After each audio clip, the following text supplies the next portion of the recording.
His character. From character, one gets left.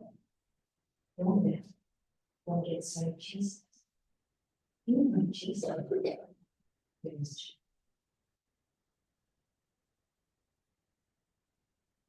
Thank you. Now we would like to request everyone to come forward for the lab line.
Now, I would like to request Dr. Sushmita, the Department of Radiology, to come and say a prayer song for us.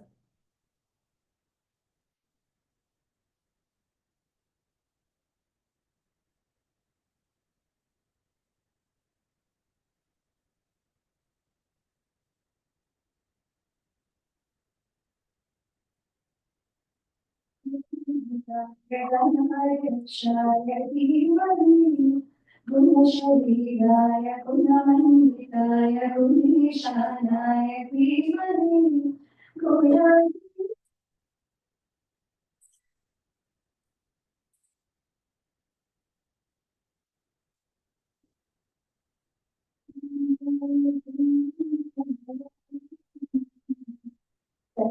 Shanaya Balachandaya Shri Ganeshaya Dhimani Ganachandaya Balaganaya Ganangaratmani Ganotukaya Ganamattaya Ganotsukamanasi Guru Punditaya Gurudevaya Guru Gurasaya Guru Vikraya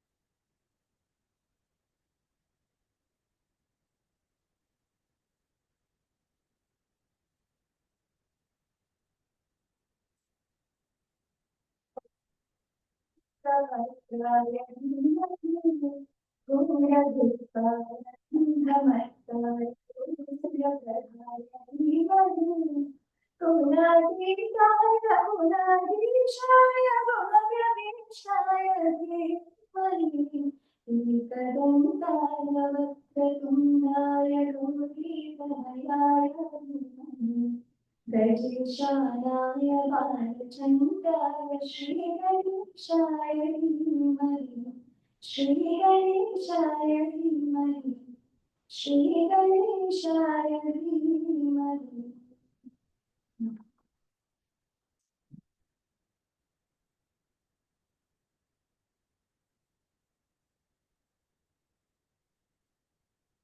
Now we like to request Dr. Chengalpattu sir to felicitate our Vice Chancellor sir with the monitor and the plan.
Next, I would like to request Dr. Abhishek sir and Dr. Jayajothi sir to felicitate our dean with a memento.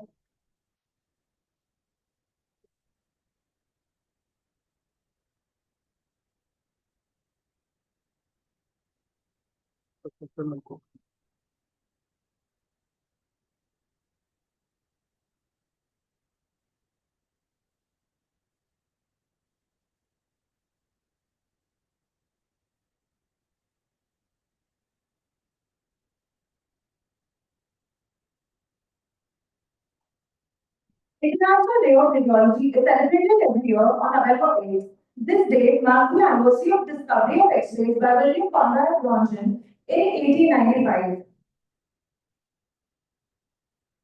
In the honor to celebrate this great invention, we would like to request Dr. Chengalpattu sir, HOD in charge and Associate Professor Department of Radio Diagnostics to deliver the welcome.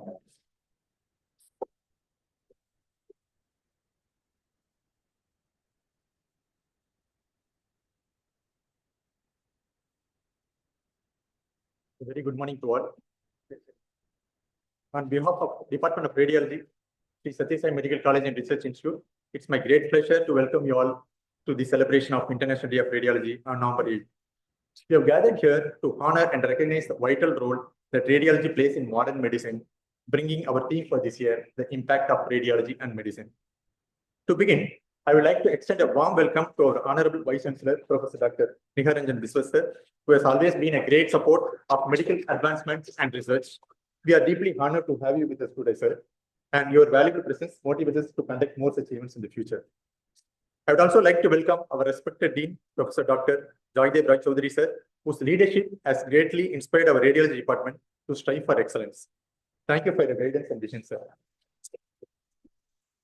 It's a privilege to welcome HODs and faculties of various departments with us today.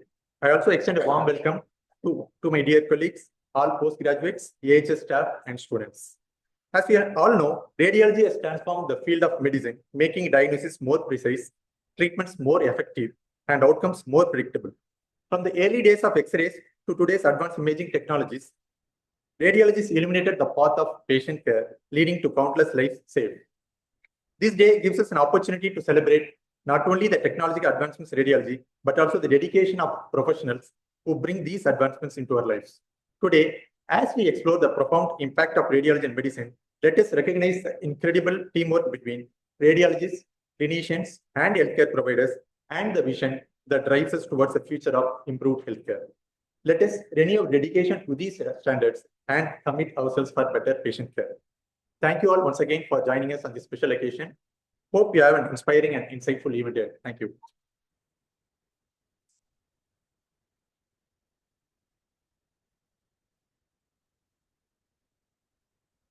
Next, Shri Sathya Sai, may I please request you to come up and give us a presentation?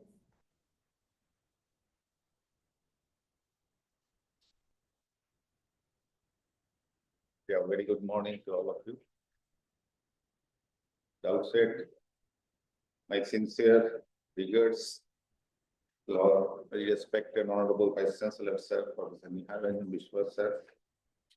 He stayed with us the last evening also, only to be present in this program. So I really pay my sincere tribute to you and for your sincere dedications for the growth of this college. I also congratulate the head of the department of radiology department as well as all the senior faculties, then our postgraduate students. Everyone has made this program very successful. It has started, I think, from 4th and it's still, I think, getting over on tomorrow. So it's a very week-long program. And you have got a wonderful different program organization, sir, that you have made, out of which I was going through all this thing, public awareness program, very important that one. Then safety of the radiations. Today, it's a great day for you to have your knowledge interactions with the stalwarts who are addressing all of you online on the topics, which is really very important for all of us. So enjoy that interactions, and I also congratulate the heads of the department who have come from other discipline, and also the Department of Radiology who are joining online from MGMCRI, so that we can make this a family get together of celebrating this International Day of Radiology. And of course, Dr. Venikar has already stressed you the whole importance of this. It's not a celebration. It's something we bow down our heads to the dedication that you have done doing for this medical science. And you know, without your help, we are clinicians are blind. So we have a great fight between the clinics and the radiology. So we are old people. We believe still in clinical things. So radiology is always there to support our diagnosis. So these things should be complement together. This should not be like that we are sacrificing the clinical part only depending on the radiologist. So that is the thing. So our generation should be also be a good clinician, as well as they must be taking all the advantages of that our radiology departments are giving to us for a proper diagnosis and treatment. It's a wonderful department, and your department is progressing like anything. The explosively is progressing. So all of those PETs must be up to date. And I believe with all these fundamentals that we are learning today, it will give you a great future with the coming days. Thank you so much.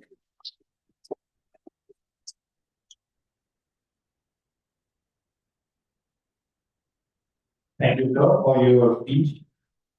It gives us immense pleasure to have with us Honorable Vice Chancellor SVP Professor Dr. Jayajothi Biswas, who is an eminent researcher and an administrator.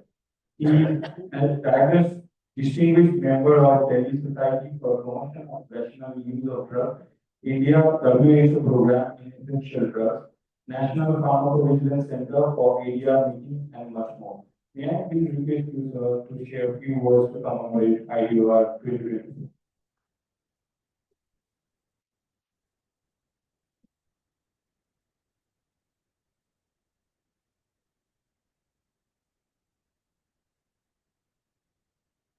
Good morning, Vanakkam, Namaskara, dignitaries on the dais and of the dais, offline and online. Dr. Jayajothi, Dean, SSS NCRI, Dr. Janikar P, HOD Radiology and Organizing Chairperson, and who will be delivering the talks throughout the day. Dr. Kumar, Dr. Sunil Borade, Dr. Anandapadmanabhan Jothi, I think they are international speakers who speak online after lunch, even Dr. Abhishek Mahajan, and of course our own Dr. Harshvardhan P. And all other distinguished faculties of, because online our MGMCRI faculties are online and who are here present offline, all allied health science undergraduates who are involved in radiation and this radiology department, as well as all my PG students, ladies and gentlemen, and some press media persons, friends. I, on behalf of our Honorable Chancellor Sir C.M. Rajagopalan and Honorable Madam Chairperson Srimati Gauri Rajagopalan, and on my own behalf, congratulate Department of Radiodiagnosis and other helpers for conducting this International Day of Radiology, that IDOR 2024. And as Dr. Jayadev also told that this is a week-long program, and the theme of this is the impact of radiology in medicine. And I see Professor of Medicine is also sitting here. And you are doing this from 4th November till yesterday. It was on radiation safety public awareness program. Then you conducted some e-posters, online CME on MRI safety, etc. And 2 days, this international online CME is on oncoradiology and national online CME on interventional radiology.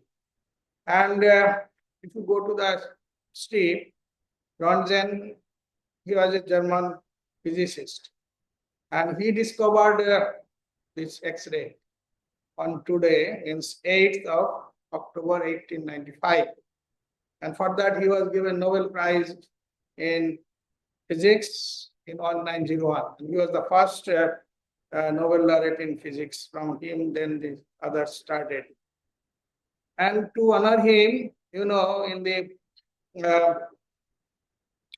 when you go to the school physics books, all the elements are there. And element 111, that is following his name, it's called gram. So that is about 2 days to honor him. And you see, there is phenomenal change. When we are students, MBBS students 4 decades ago, radiology was the last who did not get anything. They used to join in radiology. And even the radiologist, that job was, there was X-ray, say, chest X-ray, AP view, PA view, or sometimes to see some ulcers and other thing in the GI tract, some barium meal or barium sol or maximum or KUV. That was enough for them. And now we see the change in radiology.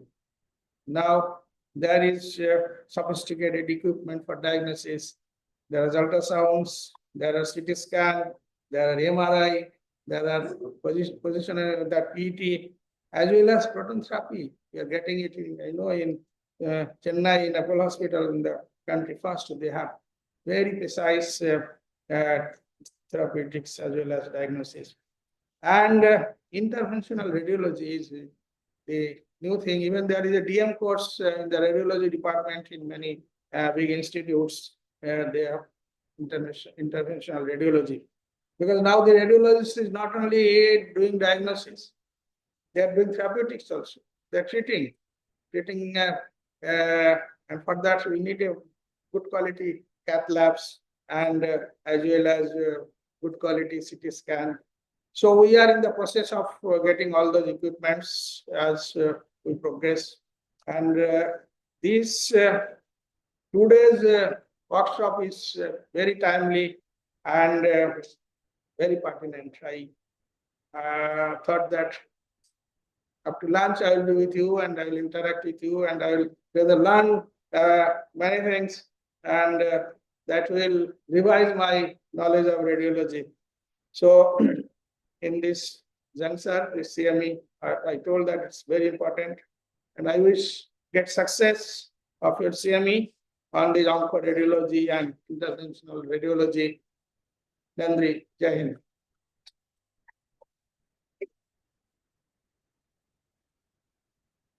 Thank you, sir, for giving us the opportunity to host you today.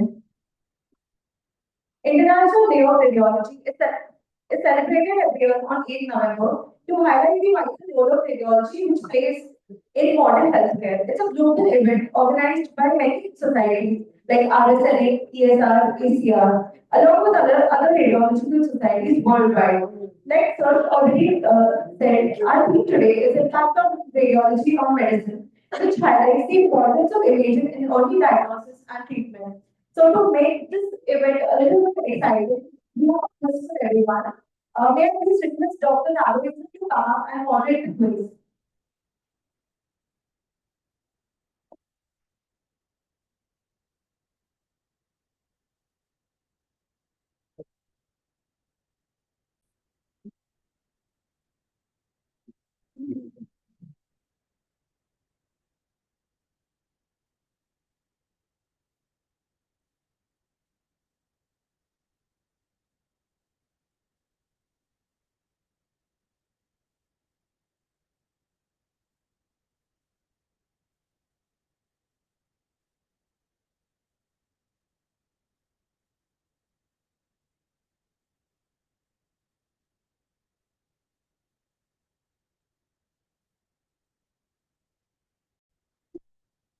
Everyone will have to log in to the channel which will be up the state of the screen, and we get 15 seconds to answer the question, and the people who will answer the fastest will get the maximum points. Even if the answer is correct also, who's having the fastest finger will be the first top 10 participants who are having the fastest finger will be displayed. It's a live quiz. So if your internet is not working, you can log into our Wi-Fi here. Because network connectivity is very much important. If the loading speed is little less, even the correct answer you may not. This is the username +MCRA and password +MCRA 123. And once password you can log in +MCRA Wi-Fi you can go there, you can write SSMCRA 123. Then it will go to the next page.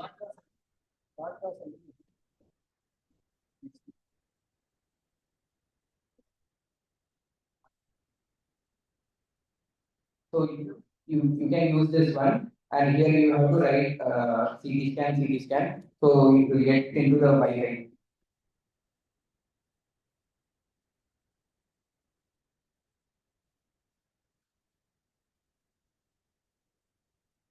If your internet is not fast, if your internet is fast, then it's not a problem.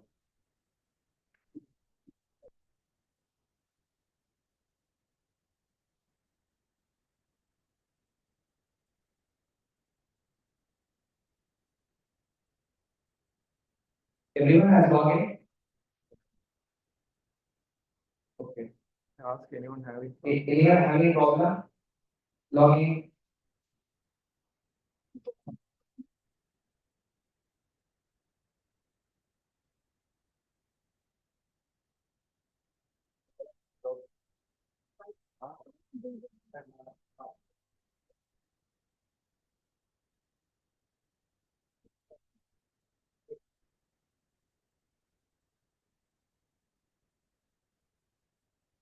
Okay, everyone has connected.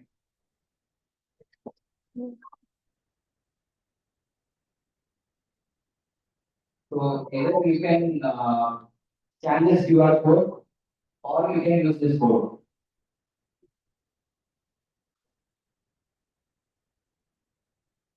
www.menti.com, where either you can, if you scan the QR code, it will directly go into that page.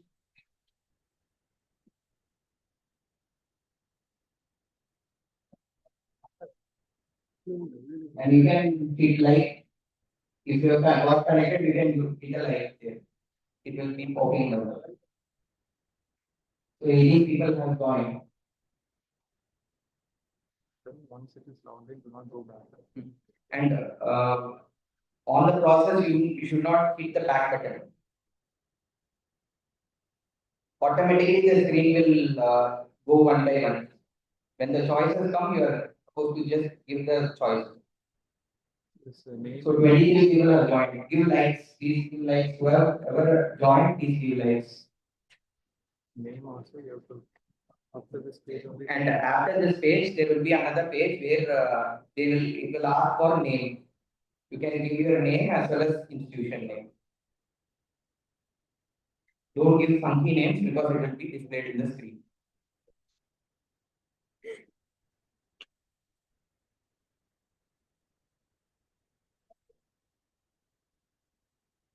"32 people have joined. I guess more people are there. Please join. Don't give funky names. Everything name will be displayed.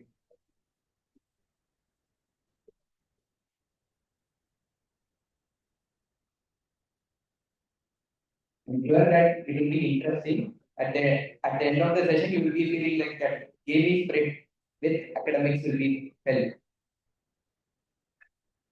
It will be very good. Please log in. 37 people have logged in. It's very easy. Just click on the QR code.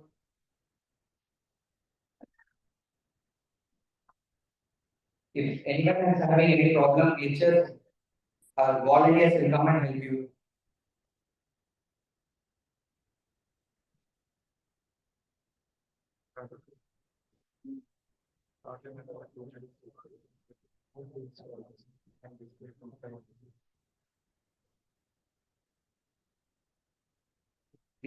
We'll start in another 2 minutes. So our quiz will have 4 rounds, and each and every round has separate set of rules. We will be telling the rules of the round, and each question has 30 seconds only. After the 30 seconds, if you have not answered it will be shown as you have not answered the quiz. Anyone has any problem logging out there? Just 40 has logged.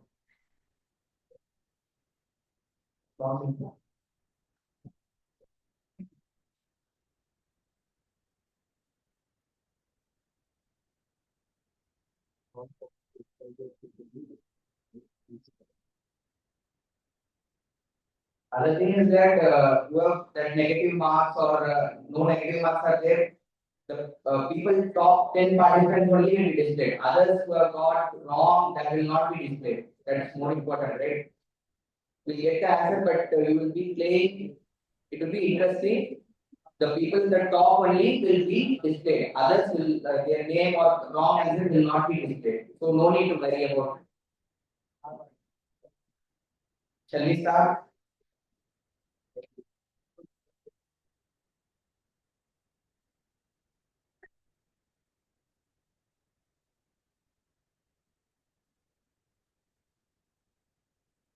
If it is not scanning, then you can use that website directly www.menti.com. There you can enter this code.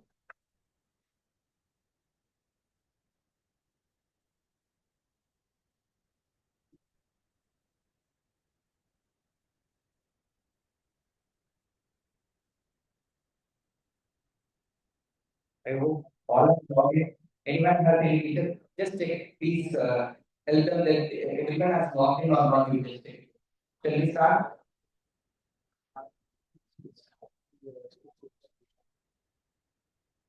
So we will first try a test round. Okay. So shall we start playing? And Dr. Harshan will be there in the computer for helping. So shall we start with the easier one? Okay.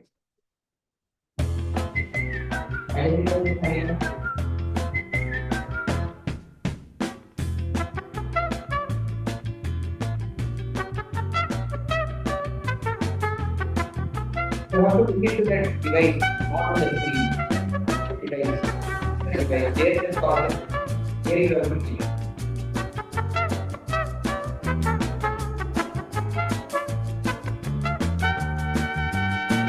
Not on the screen. Device.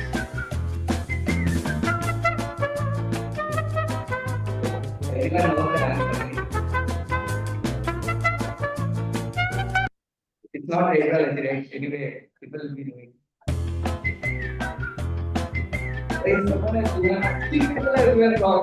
Okay, it's a test round, so they are really testing the system is working or not. Thank you guys for testing the system. Okay, So our first round will be emergency round, and each person will have after the question ends, there will be a leaderboard, and the top 10 participants will be displayed after each question, and each question will have 30 seconds time. And you can see the screen for images, but you have to answer in your mobile. So look into your mobile. Still, if you have any problem logging in, you can see in the top there is IT.com, and you can use the user code. It will be there in the slide. In between, if you feel to join also, you can join in between. Shall we start with the first emergency question? Are you all ready?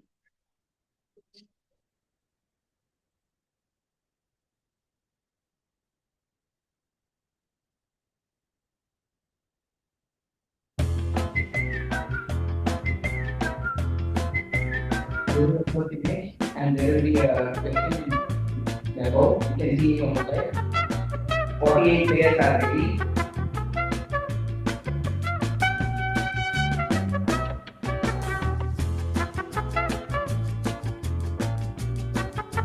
Here over here, TV brain was normal, MRI, IDO and physical and diffusion was there, and the image showed what is the diagnosis.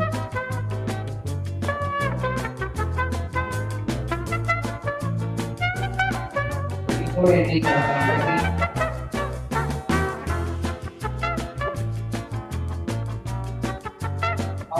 current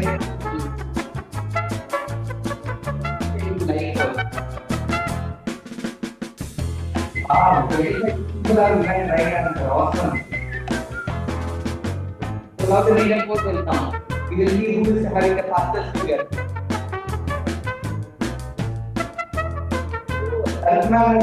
Top. Dr. Certificate is the second. Dr. is answer. So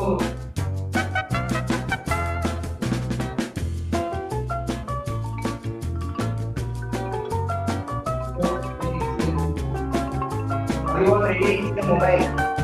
When you are going right answer also, your mobile answer.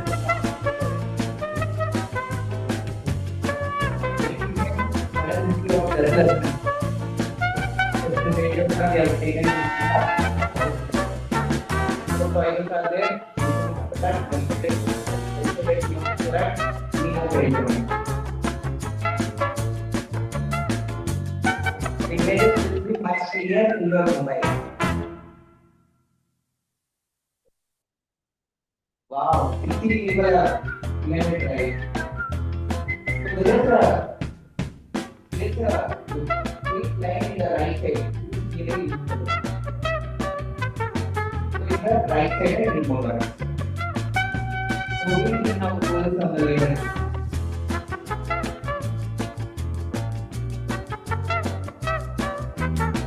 Centigrade has the fastest figure.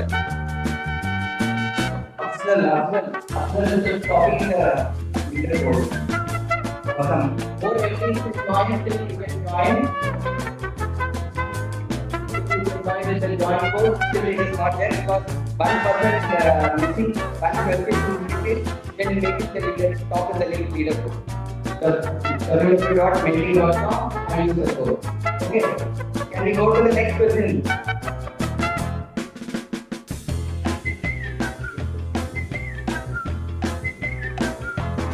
It isn't the album we get a question.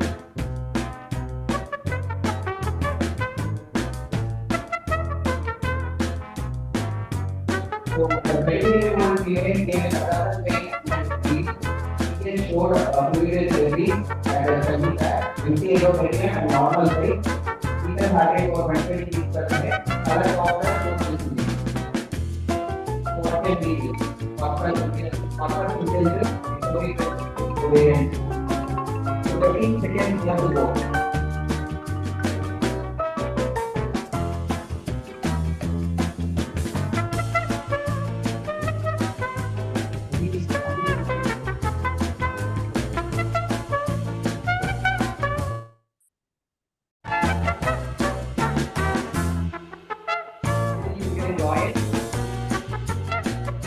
www. I'm not asking for anything. So, www.com and that's how you can use. So 34 people have presented right offer.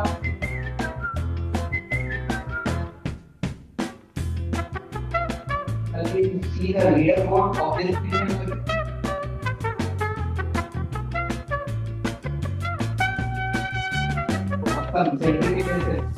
Awesome. Awesome. So now certificate is the top out of the list. Go to the next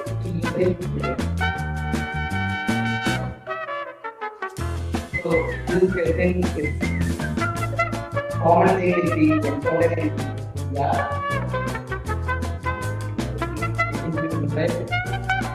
Here on female what kind of organ dysfunction is taking care of growth.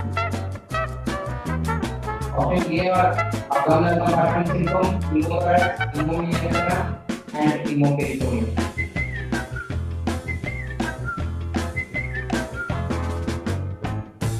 There are three things. Most people go awesome. So, when people when gas diaphragm is there, continuous diaphragm sign is there. It is continuous diaphragm and diaphragm sign. So it's a pneumoperitoneum. It has one come. So can you be explicit?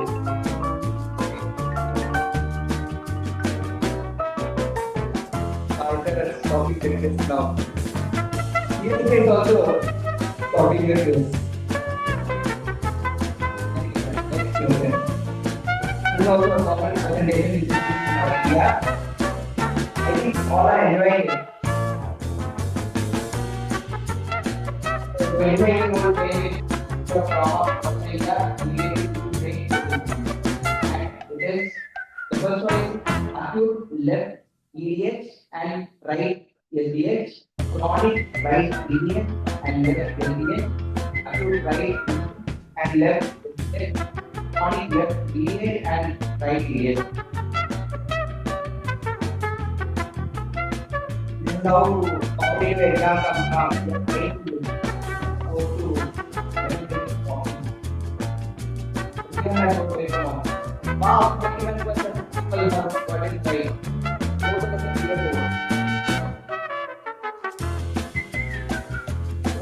Cycle and very competition. Exam also include left question, concentration of the question. This is also an examination. We make a statement. Running a cold play, what I get, if you are history, we need to acute LDH, acute on chronic LDH, chronic LDH, chronic EDH. 17 seconds more. Wow, 32, 39, 40. Very fast. 1 second more.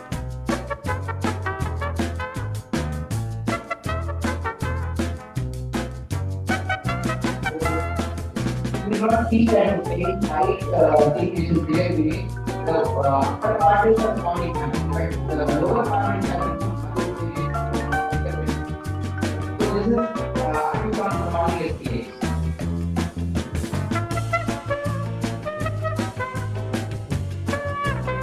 Those are already blocking the juice.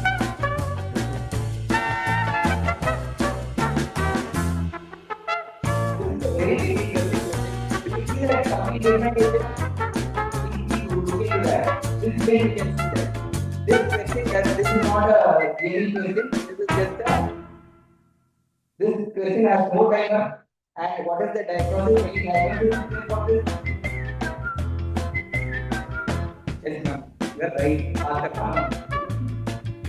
So this was a.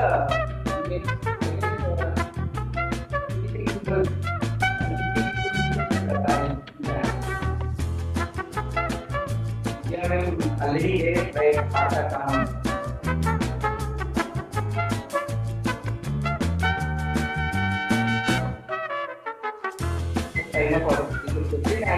this patient is not counted in the report.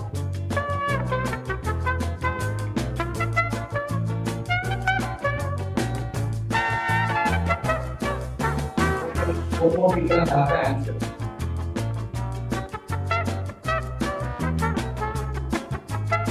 Now you can use the CME podcast and use the code.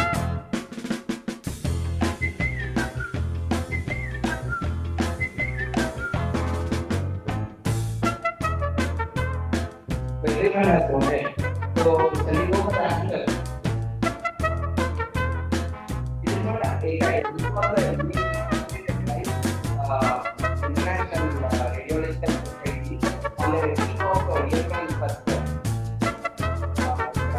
Calculated to say there is no thing called as area. There is different parts. In that artery,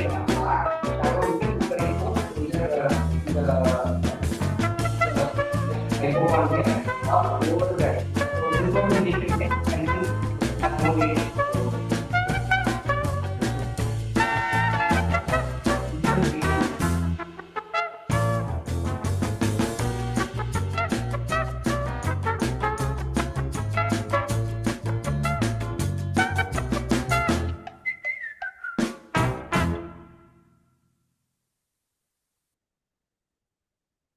Okay.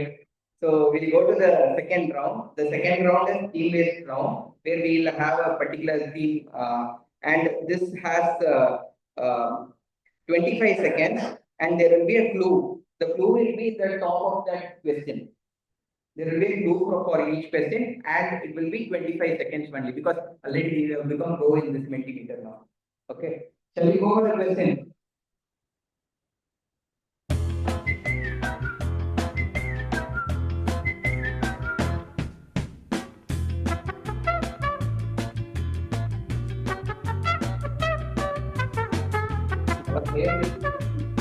Somebody will do it.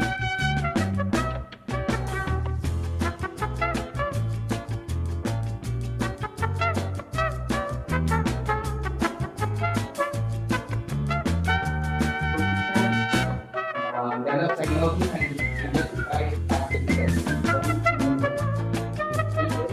I'm ready. All the questions there are you. Kumar. So this is how we have to. The problem of technology of current from weekly to the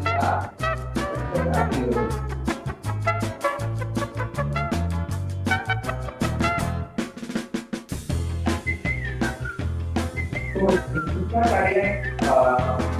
we have this zone appearance, and the left border is because of the vertical wing, and the right border which is there because of the guiding superior is deeper, appearance of Muthukumar, and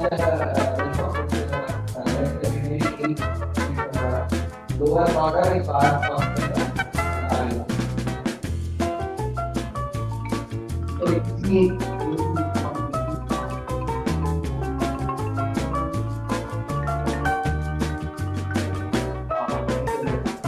very competition.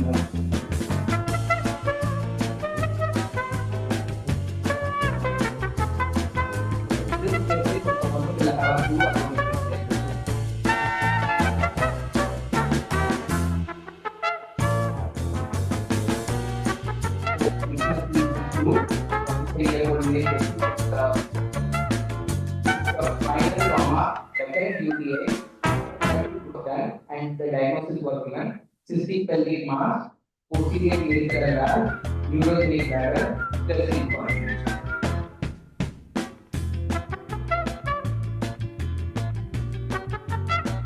There is more.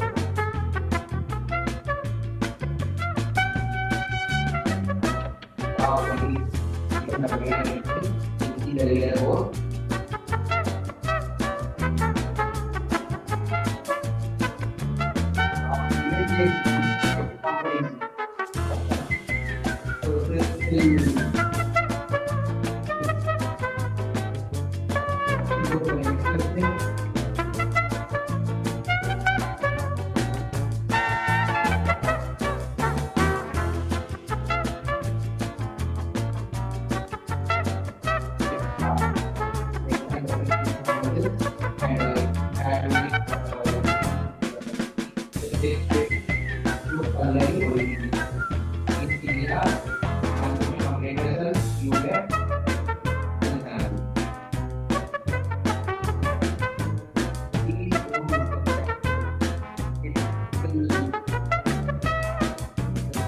again and go. But if you tell also, the linear mode will not change. After finger, right?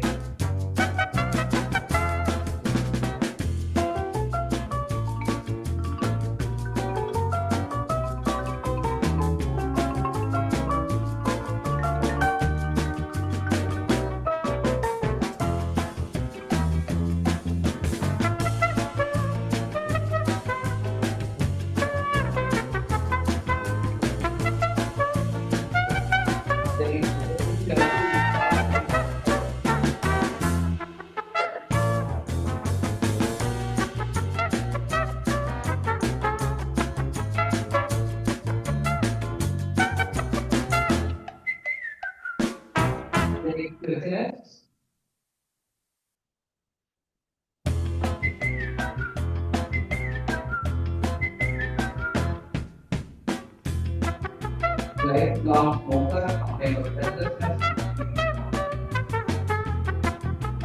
Other cases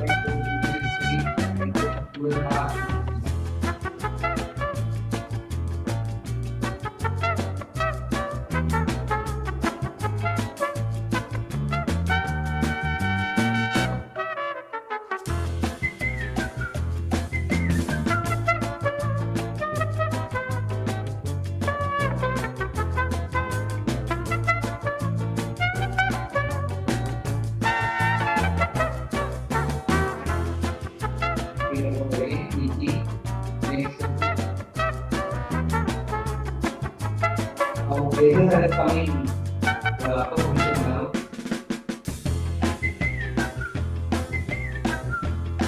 already what the diagnosis is waiting for the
So radiology is very important use.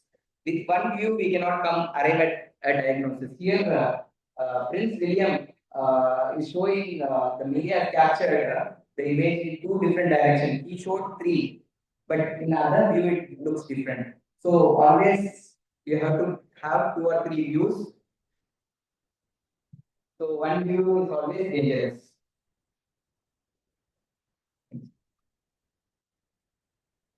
Even this image shows the same. So he's just chilling with his mobile, but it looks different from the other view. We'll go to the next one. So this round is a normal variant round. We'll have normal variants only, which mimics like a fracture or pathology. So who has not logged in, you have still an opportunity to log in and play.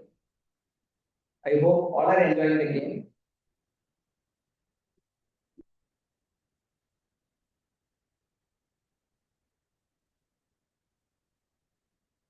Even if you are going out of the room, you can play with your mobile there from wherever you are. Don't log out. Shall we go to the question?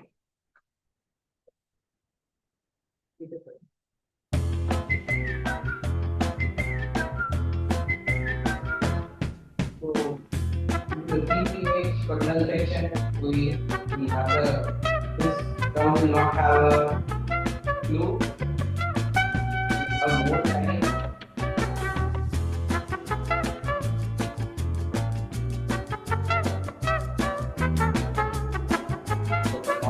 getting it. So, stronger, proper intermediate, clear access picture. What is the answer?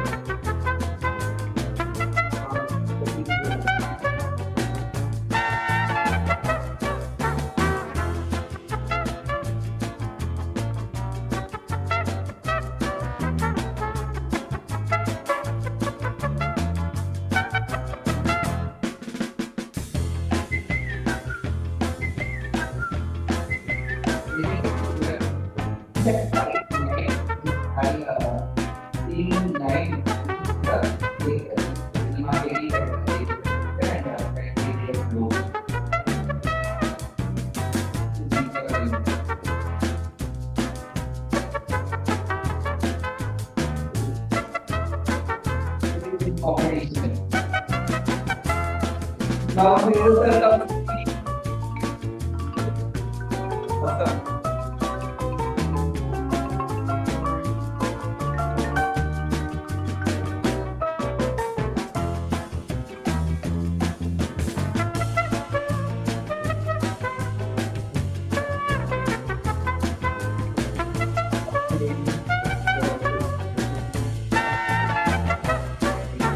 Again, low, investing, accessing low,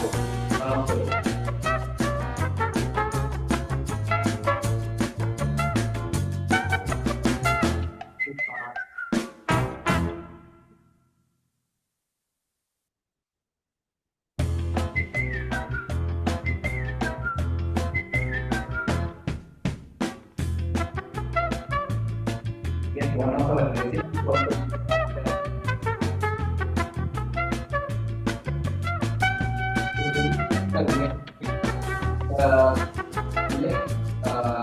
there is an extension of the legal rope. This is called legal stake. This is on.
Come inside. Okay.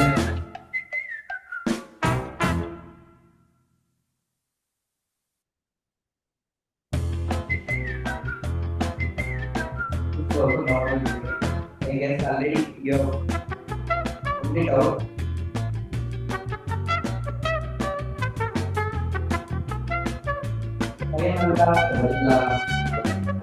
All out.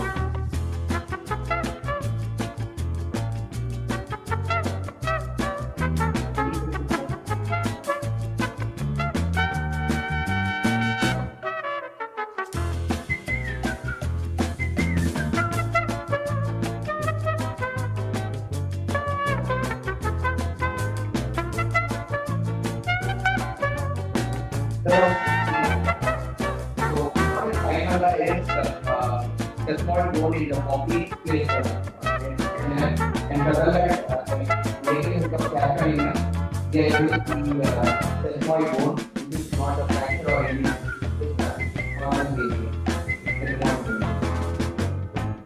will easily get over.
Looking like a zone fracture, but it's anatomical variant where you are able to see the very complicated margin of that bone.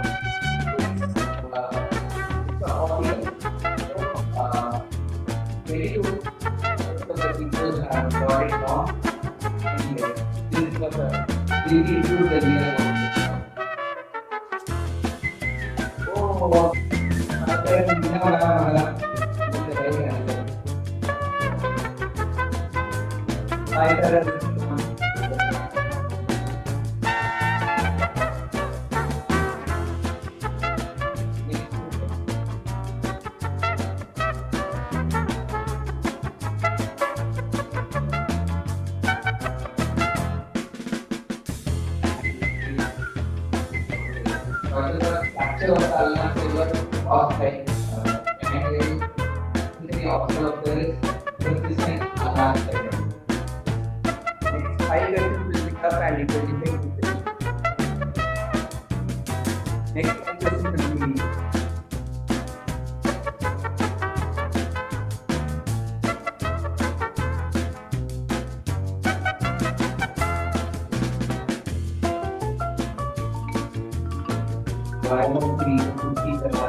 Just coming, I guess, 2 or 3 more questions.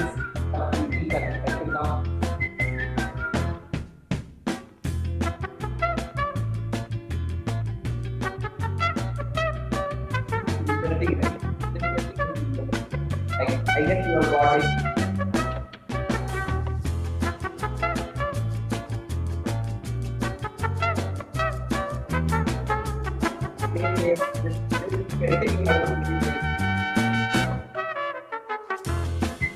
What is given in the question, that will be your answer. What is given in the question, that will be your answer.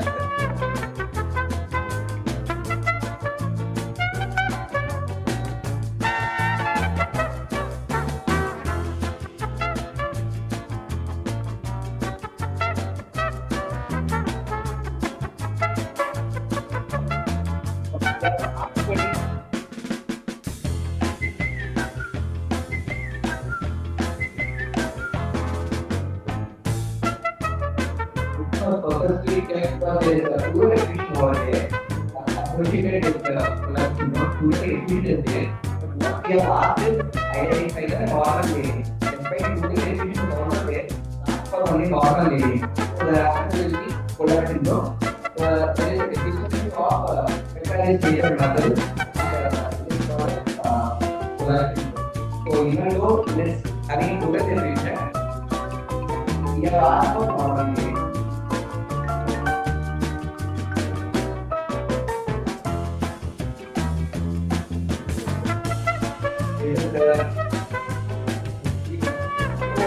change. Let's come to the second question. Let's talk into the chat.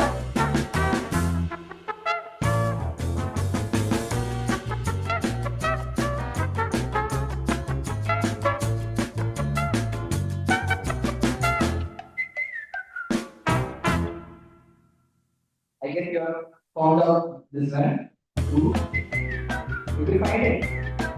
So, right side cervical rib, left side cervical rib, under developed first thoracic rib, thyroid. That is very important here.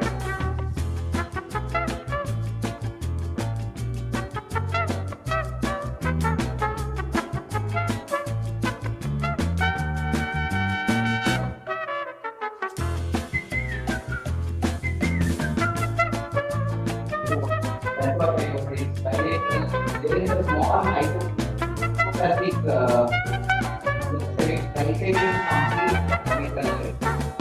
That is on the transfer process of C7 lettering and complete. On the left side is hypoplastic. There is not right cervical rib, you got it wrong, and bilateral cervical.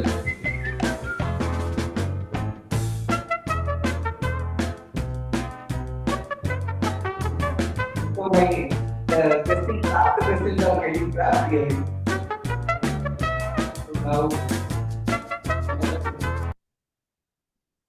So you can type, you will get a choice there.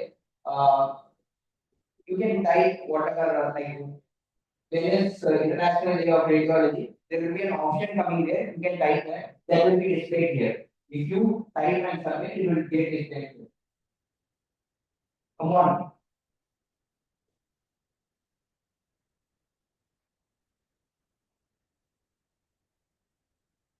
Don't know. Today, November 8th.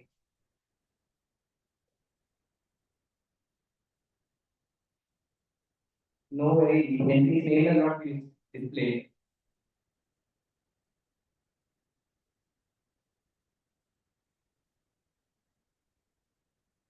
Okay, so everyone knows it is today the special day for radiologists.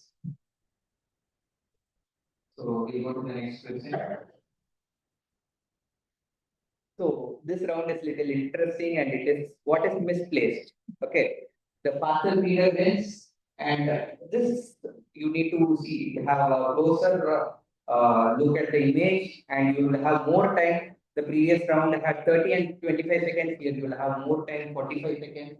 And here one more thing is that you need to type the answer. You need to type the answer. In this thing, you need to type the answer. And it is not case sensitive. It can be capital letter, small letter. And don't use abbreviations. Even if your answer is correct, if you are using abbreviation, it will show your answer as wrong. So no abbreviation, capital small letter, that will not, even if you type in small letter also, it will not be a problem. So you got it right. It's 45 seconds. Second is you have to type the answer. No abbreviations. Shall we go further?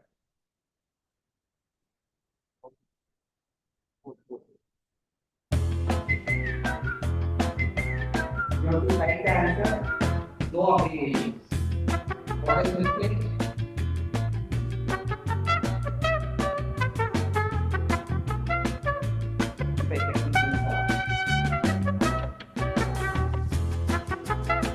And this question have full mark.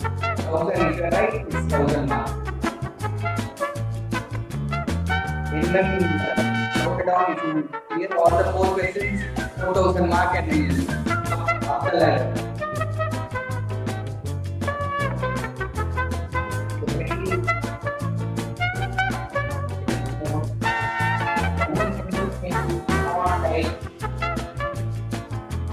I guess you have got it.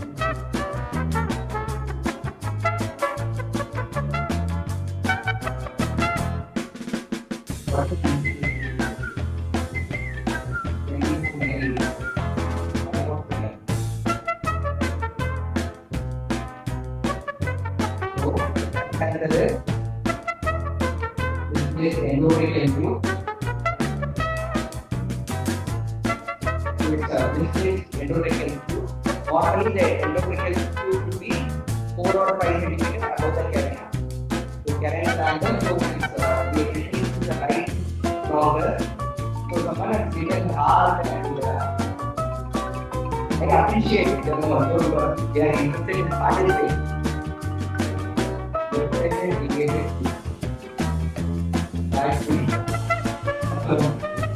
Sorry, I didn't know. Come on. So okay. Now one of them, people will still.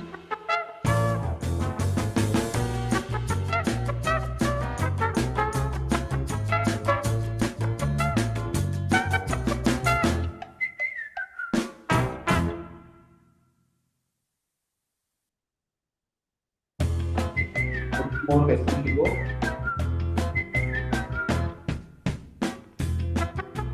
Okay, what is replaced in the abdominal CME time section? 24 seconds.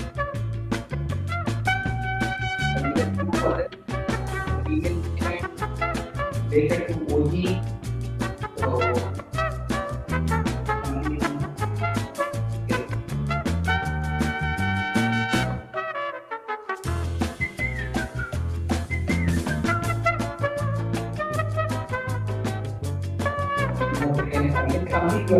or something.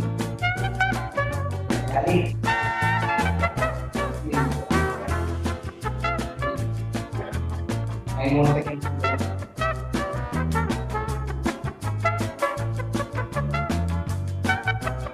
No creation in follow.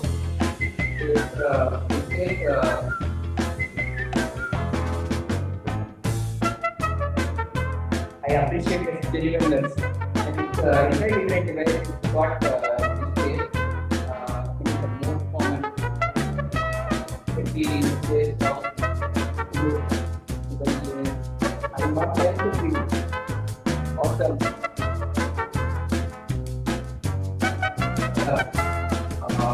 And already in my right answer, but it doesn't allow us to give two options.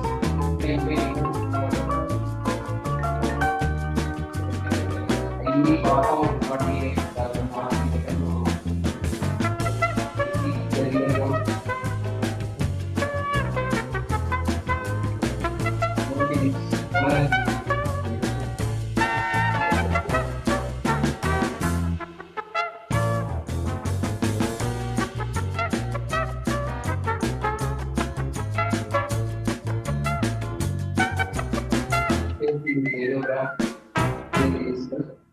right, completely right, no abbreviations.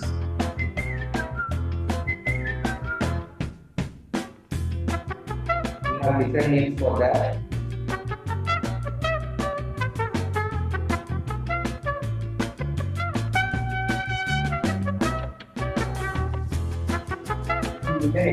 Name is not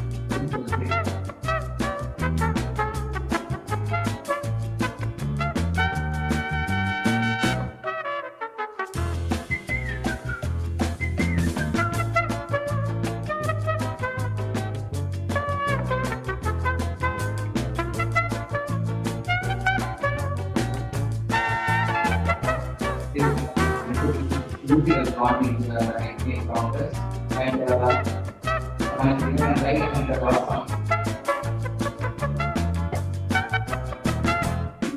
Thanks.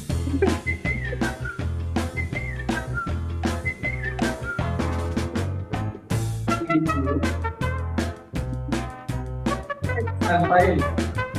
Thank you for asking for that. If people ask for that.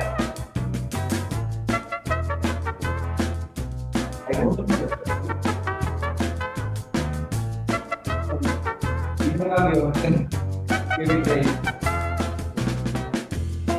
Oh, we have one place and there. Awesome. Last question. Simple in this, don't be complicated.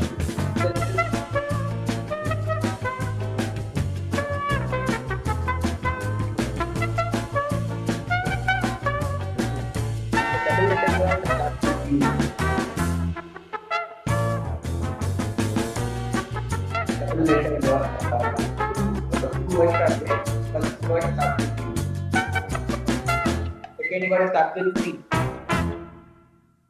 to get more right answers.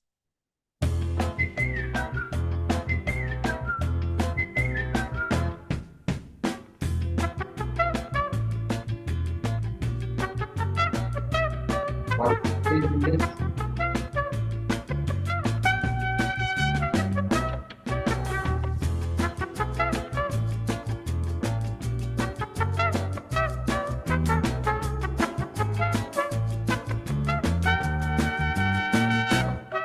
Umbilical architecture as well as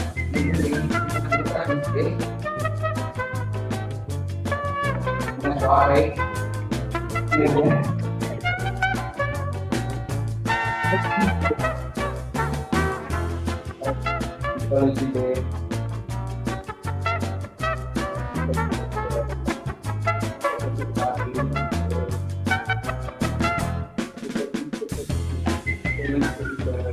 Okay, thank you guys. It was awesome. Go to the leadership board.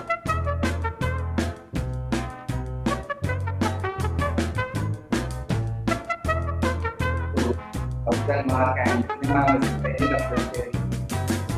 Awesome. I got a winner and I'm telling you for all the questions.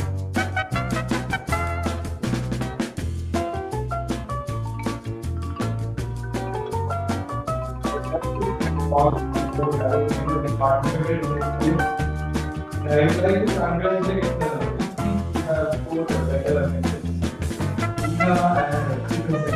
give them a big round of applause.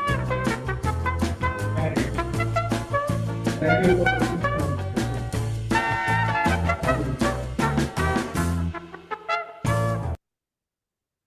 That was a wonderful quiz session by Dr. Raghvendra and Dr. Harshit. What better way to celebrate the International Day of Radiology by innovative way of hosting this quiz. I hope everyone has enjoyed this. Now we'll have a short break for 10 minutes and then we'll gather back here. The online CME by Dr. Kumar is going to start our. Thank you.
In next 2 minutes.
Start today's next lecture.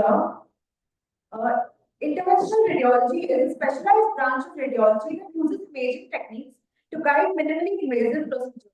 Today, we have Dr. Kumar sir, who is currently working in Apollo Adlux Hospital, Kochi, as a consultant neurovascular interventional radiologist. Sir was an assistant professor, Department of Interventional Radiology, Division of Clinical Radiology, CMC Bangalore. Sir is known to have special interest in neurovascular intervention, hormonal and MSK imaging. We are very lucky to have you share your knowledge on the topic current trends in interventional radiology.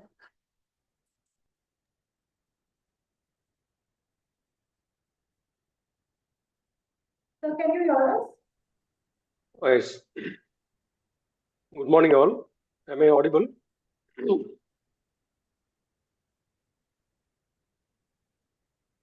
Good morning, all. Am I audible? Yes, sir.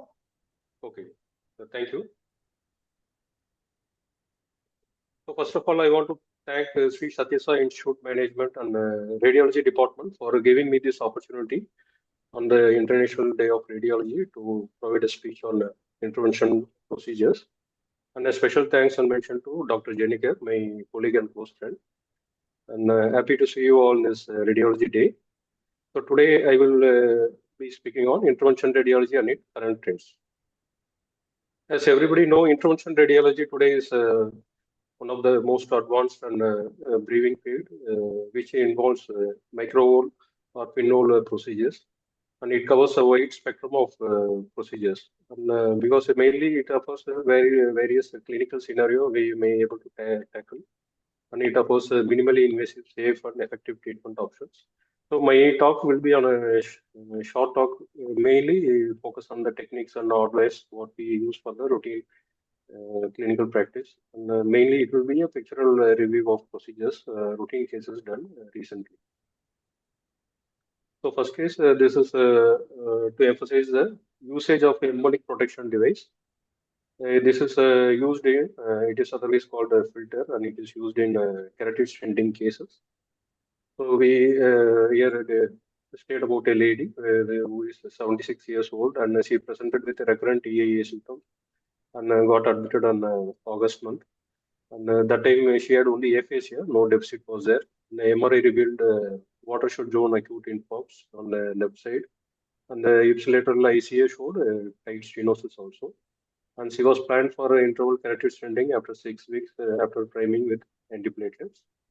And this is MRI taken on August during the TAA, last episode of TAA. We are able to appreciate the acute infarcts in the diffusion. And CT cerebral angio revealed show the heterogeneous plaques, which is covering both the CCA bulb and the ACA. And MRI also showing the stenosis. So coming to the carotid angioplasty, as everybody know, it will be involving plasting the stenosis and stenting. Most of the time, we will place a stent and do postplasty. If the stenosis is very tight, then we initially place a filter device, as I showed, and so it will be in a constrained manner, and after passing the stenosis, it will be deployed and it will open like an umbrella. Main thing, whenever we do plasty or stenting manipulations, these tiny emboli have the potential to go and cause embolism in the cerebral artery.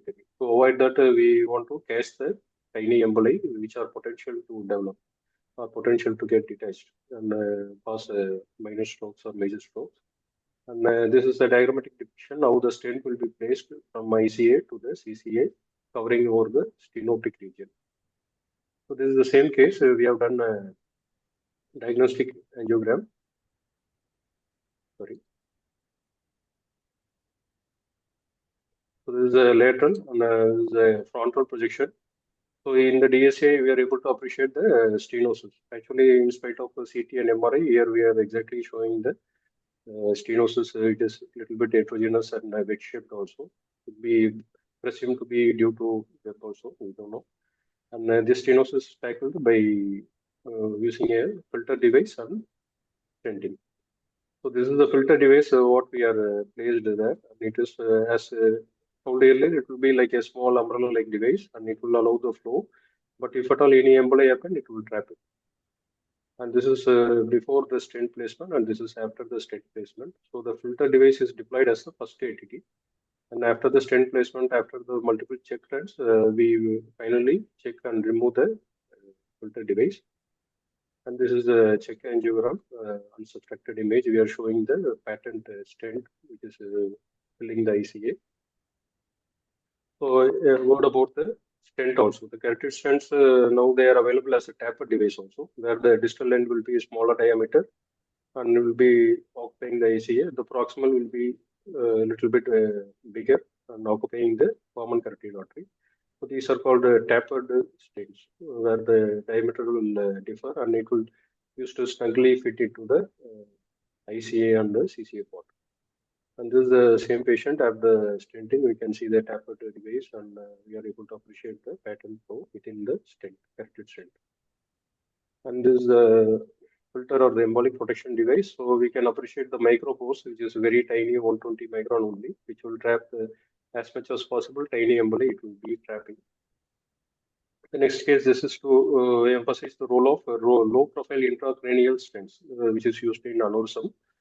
So in case of assisted coiling, we use stent-assisted devices and like either a stent or FT. And I will explain the scenario. And this is a 56-year male who presented with acute headache, and there is a non-traumatic SAH there in the right Sylvian fissure. And we suspected aneurysm. As most common cause will be a ruptured aneurysm for non-traumatic subarachnoid hemorrhage. And it has two options, the endovascular or neurosurgical clipping.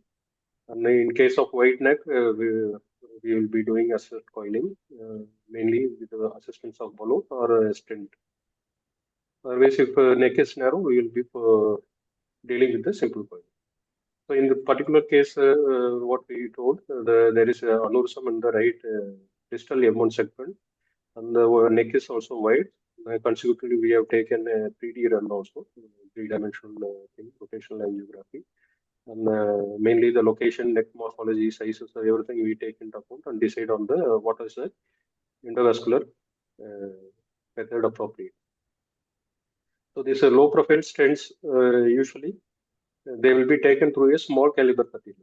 The advantage is it is easy to navigate and taken into the distal part of the vessel rather than into the proximal ICA or proximal MCA. If it is taken a little distally or into the ACA territories, these low profile stents are the current versions, and because these can be taken in a small diameter microcatheter rather than the previous generation microcatheters, which is O27, a little bit bigger. And this is how we completed the thing. So after placing the stent, the coiling is also completed. So initially we jail the microcatheter and put some few loops of coils, and then we start on with the stenting and deploy the stent completely. And finally the coiling will get completed.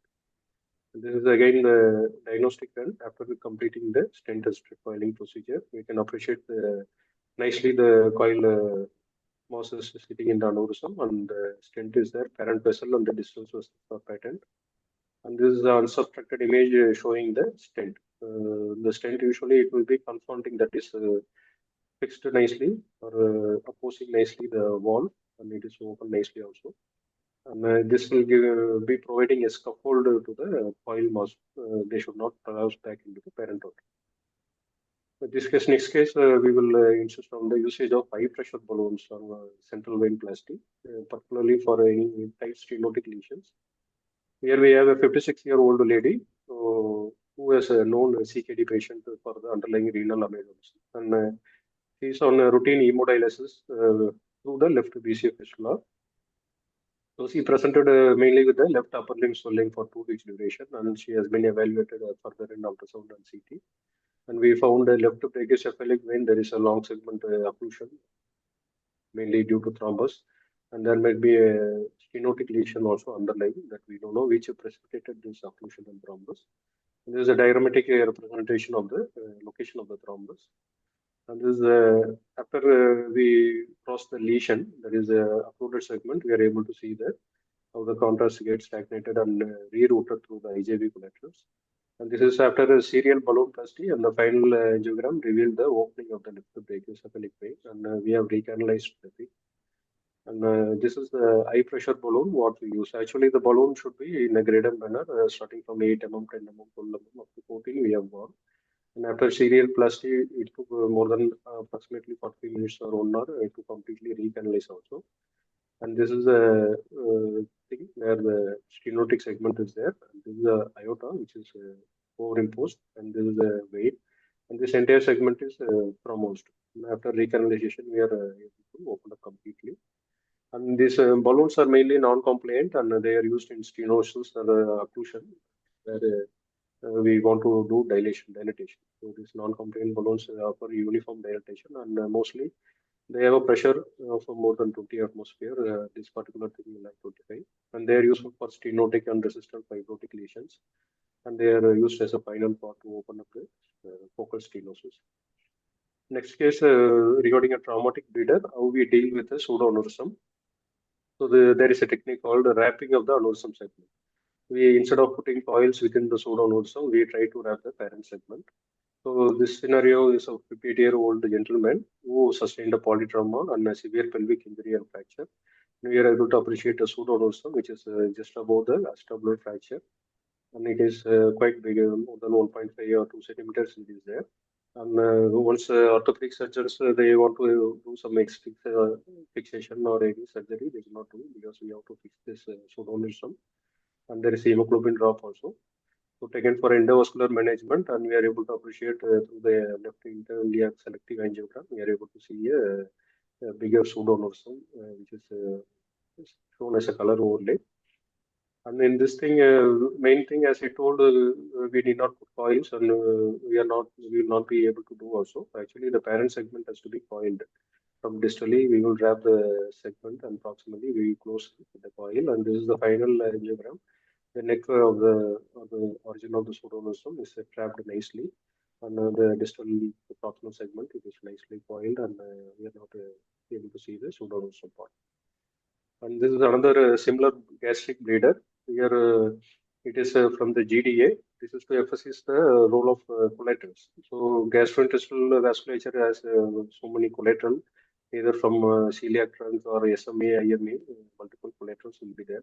So whenever we have to deal with the leaking part, we have to deal distally and then come to proximally. That is, we have to shut the back door or the back gate. So that is a fund of treating these kind of bleeders.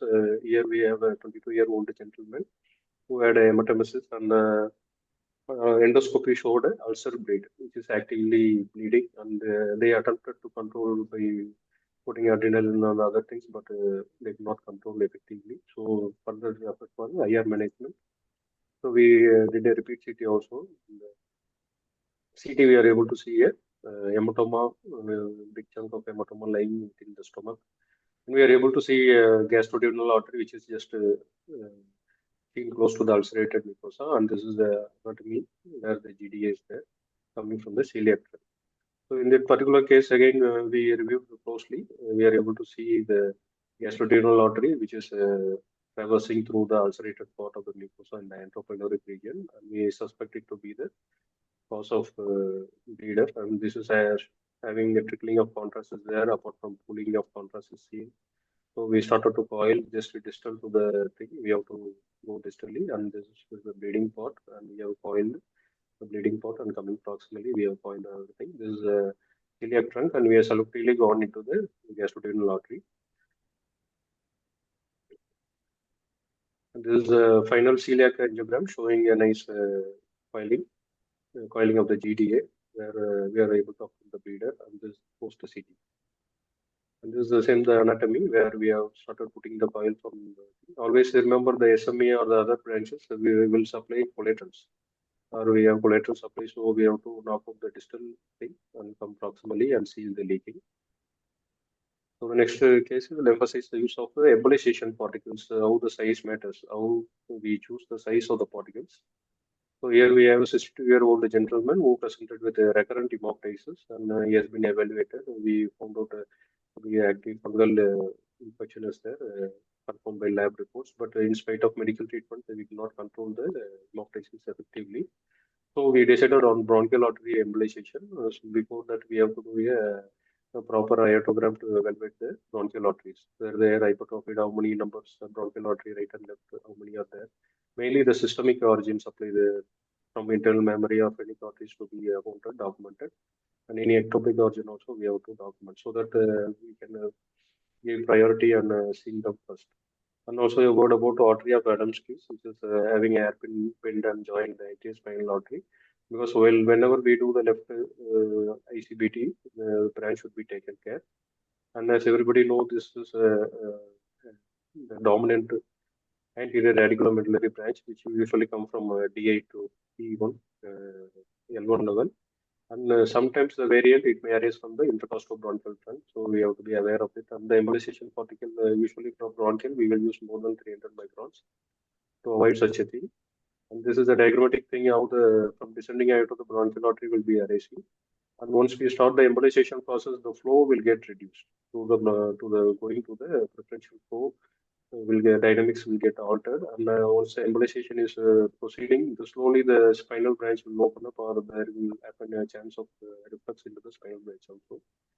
So the flow dynamics will get altered. So for all these reasons, we use a particular particles, which is rather the bigger size. And this is the right bronchial artery. We are able to appreciate the tumor plus, and this is the PVA particle embolization. And this is the post embolization. We are able to see the control of the blush. The same thing on the left side, we are able to see the selective angiogram of bronchial artery, and this is a post embolization run. We are able to see the control of them. Next case is how we are using a thromboaspiration. That acute thrombus or subacute thrombus, we are able to evacuate the thrombus by means of aspiration. And also we instill intra-arterially thrombolysis, lytic agent. So here we have a 70-year-old gentleman who presented with acute limb ischemia for 1.5 days duration. He is unable to walk and some motor deficit also there in the form of poor dorsiflexion. And fortunately, he doesn't have gangrene or discoloration as not onset. And because we are now left with the other thing, if we go for gangrene or impending gangrene, then amputation is the only thing. So we want to try to salvage the thing by opening the occluded thing. So mid SFA level, this is outside CT, which already evaluated, and we are able to appreciate that there is a total cutoff from the mid SFA level. Below nothing is there. On the contralateral side, flow is there, but even below the thing, there is only one artery which is salvaging the limb. But left it is total occlusion, which needs immediate intervention. So this is a DSA showing the complete cutoff where the acute thrombus is sitting there, and it is having a cutoff below. And this is an unsuspected image showing the level there, according to the hip joint, where is the cutoff is starting.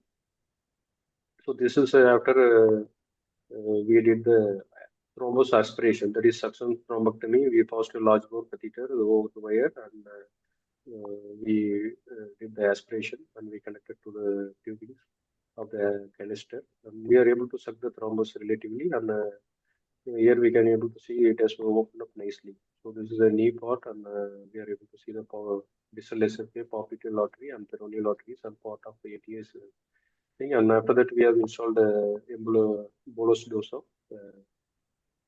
Altibase also for quick resolution. And this is a thrombectomy device. This is used in peripheral also, and neuro also. We can use the similar canister, and the tubings will be connected to a large bore catheter, which will suck the thrombus, and it will be contained in the small canister. Coming to the next case, this is called a device called a stent retriever or a stent retriever, which is used to remove the clot in the intracranial circulation.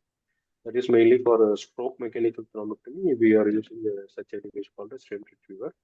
And it is some of the centers it is used along with aspiration or the combination of the thing also. So here we have a 65-year gentleman who presented with acute ischemic stroke on left artery with NHS score of 15. And right upper and lower limb weakness was there. And these are the diffusion on the ADC images where you can appreciate the infarcts. And since he presented within the window, IV thrombolysis is also done. Further MRI evaluation, we found out a distal M1 cutoff is there. So whenever large vessel occlusion is there, mainly the carotid T occlusion or MCA M1 or distal M1 occlusion or basilar artery occlusion, all these territories are called large vessel occlusion. If the patient is within the window, and we can take for emergency stroke mechanical thrombectomy.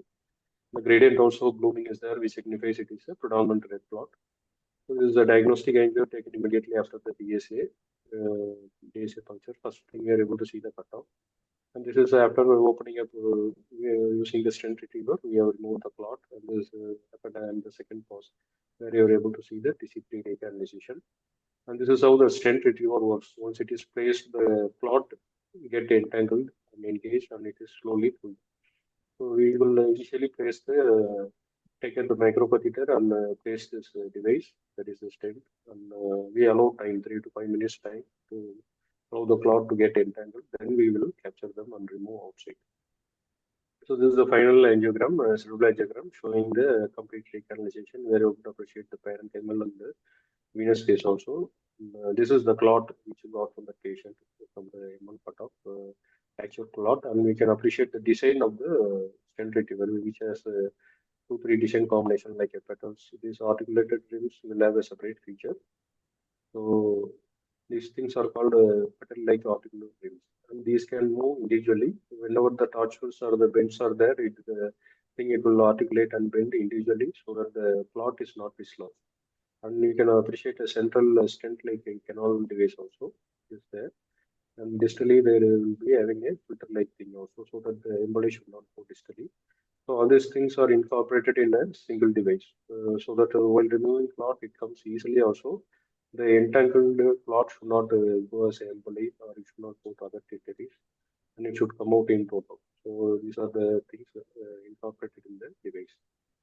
And coming to the next case, here we want to inform about the covered and uncovered stents. So these are a single stent only, but part of the portion is covered by a stent graft material and part is uncovered. Let us see what is the purpose.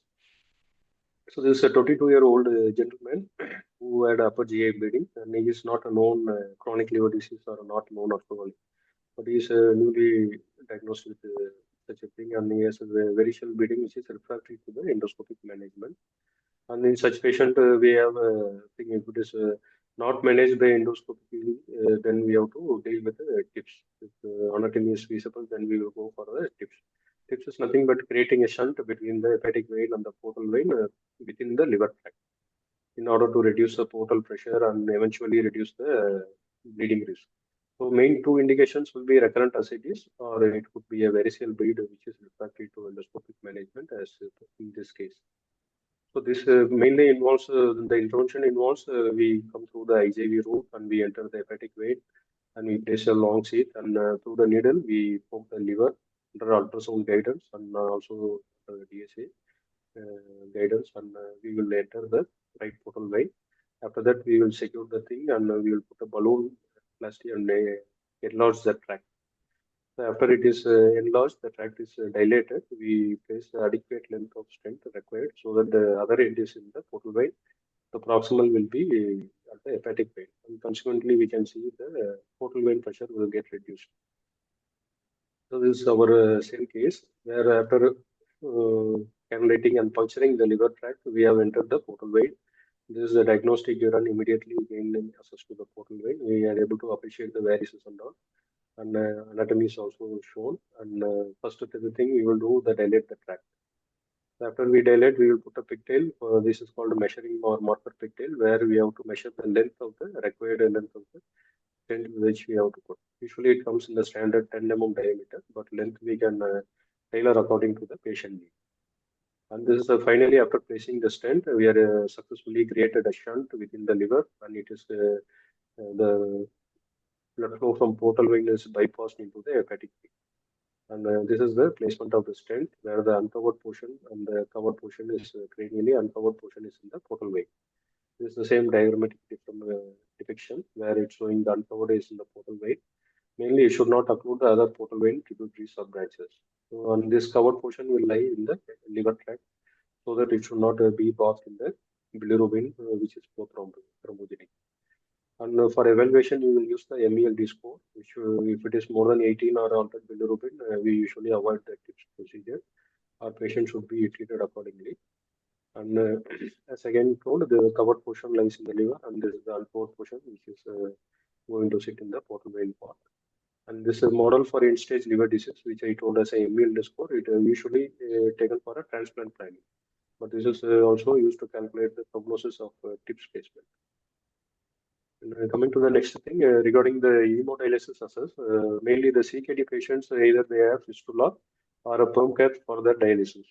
So we often see patient getting troubled because the fistula getting occluded by thrombus, or the perm cath which is already functioning normally. After a few months, they will get fibrin sheath formation, which is a very thin sleeve of tissue-like thing, which is like a capsule thing, will uncover the distal end of the perm cath, and it will often enter the hemodialysis, speed of the hemodialysis, and patient will not do successfully the hemodialysis.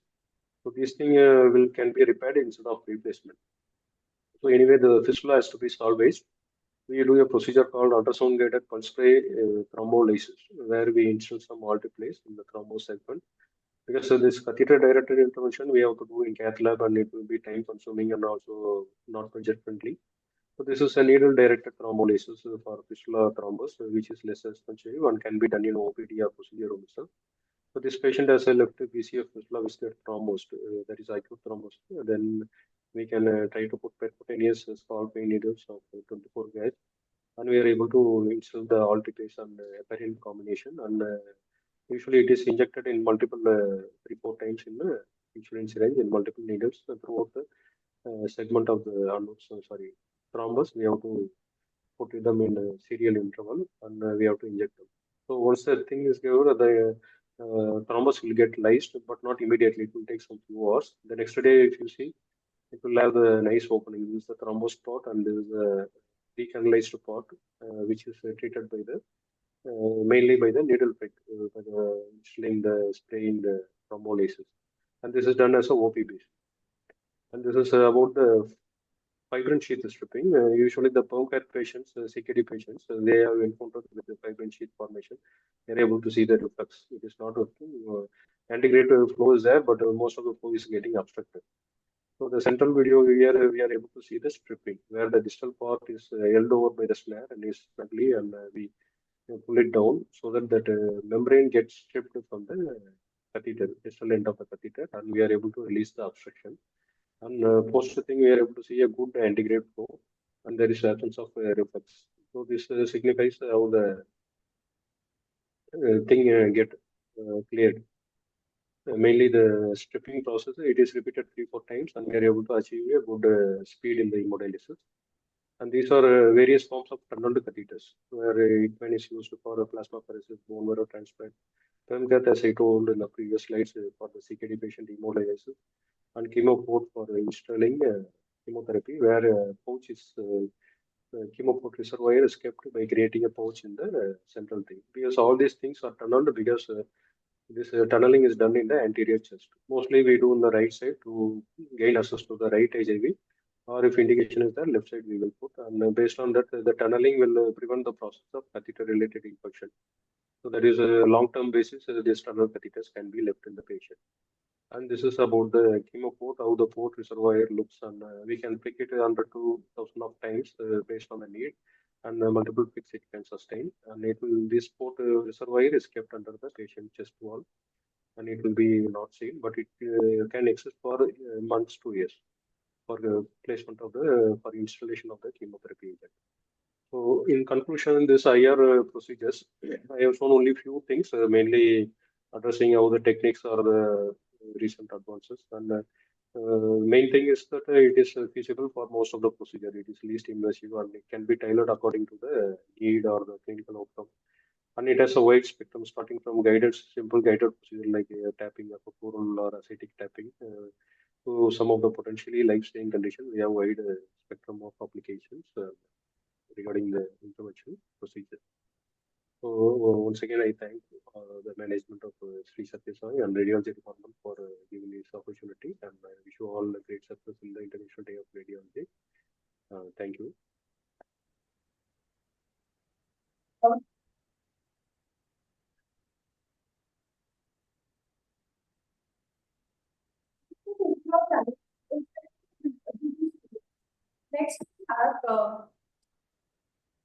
Next, we have Dr. Sunil Borade, sir, who is a well-known neurovascular and peripheral vascular interventional radiologist. Sir did his MBBS from SBN GMC Yavatmal, Maharashtra, DMD from Meenakshi Mission Hospital and Center, Madurai, fellowship in vascular intervention from Gleneagles Global Hospital, Chennai, and fellowship in neurovascular intervention from KU Hospital and GS Medical College. Sir is going to share his precious knowledge in a very much needed topic, that is the role of interventional radiology in general practice.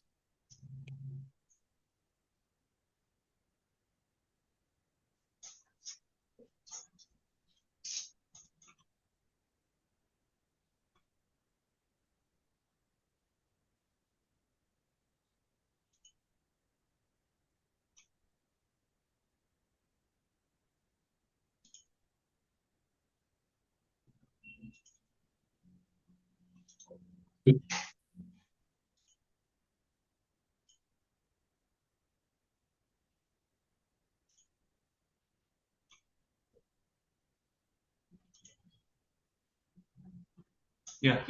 Are you able to hear me? Yeah. Hello? Yes, so we can hear you. Yeah. I am Dr. Sunil Borade. I am intervention radiologist in a Tier 3 city, Nanded in Maharashtra. I am practicing neurovascular interventions as well as peripheral vascular interventions here in Nanded. So, happy International Radiology Day to everyone. And thank you, Dr. Jenika sir, for giving me this opportunity to present some cases in front of you. So we will start now. So this is my small introduction. So I was with Dr. Jenika sir as a first year and second year PG in Meenakshi Mission Hospital and Research Center, Madurai. So whatever I learned in radiology, diagnostic radiology, is from Drs. Jenika sir and Dr. Kumar sir. So I thank them. So what is intervention radiology? Intervention radiology is the minimally invasive image-guided treatment of medical conditions that once required open surgery. So as an intervention radiologist, we are able to read ultrasound, CT, MRI, and cath lab images. So we are able to see inside the patient's body through all these investigations and detect all those pathologies which can be treated in minimally invasive way using this CT, ultrasound, and fluoro guidance. So there are some advantages of intervention radiology as well as disadvantages. Advantages are these procedures are outpatient procedures, daycare procedures, and require short stay.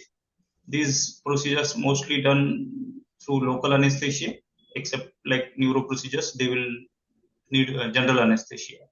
These procedures having minimal risk, minimal pain, and recovery time is significantly less. These are minimally invasive, so duration of stay in the hospital is less. The disadvantage of these procedures is that these are giving radiation exposure to the patients if we are using fluoroscopy or CT guidance, and these procedures are little bit costly. Sir, can you turn on your slide show, sir? It is not visible. Sorry? Your slide show. Feature in the first slide is see, sir. Can you turn on the slide show to show that all the things in one? Not getting it. Sorry? You can change the slide, sir. Is it okay now? So you have to, sir, you have to click slide show and then one by one next slide. It's okay? Sir, can we try it one more time? We will just, you try to reshare the slideshow, sir, after making it to a full screen slideshow mode. After that, try to go to the Zoom meeting and try to reshare the presentation, sir. Yeah. Is it okay now? It is not in slideshow mode, sir. We are able to see the slides in the side like in here. Editable fashion. Sir, for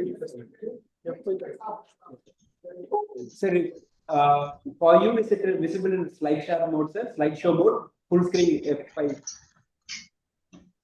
Is it visible for you in full screen mode, sir?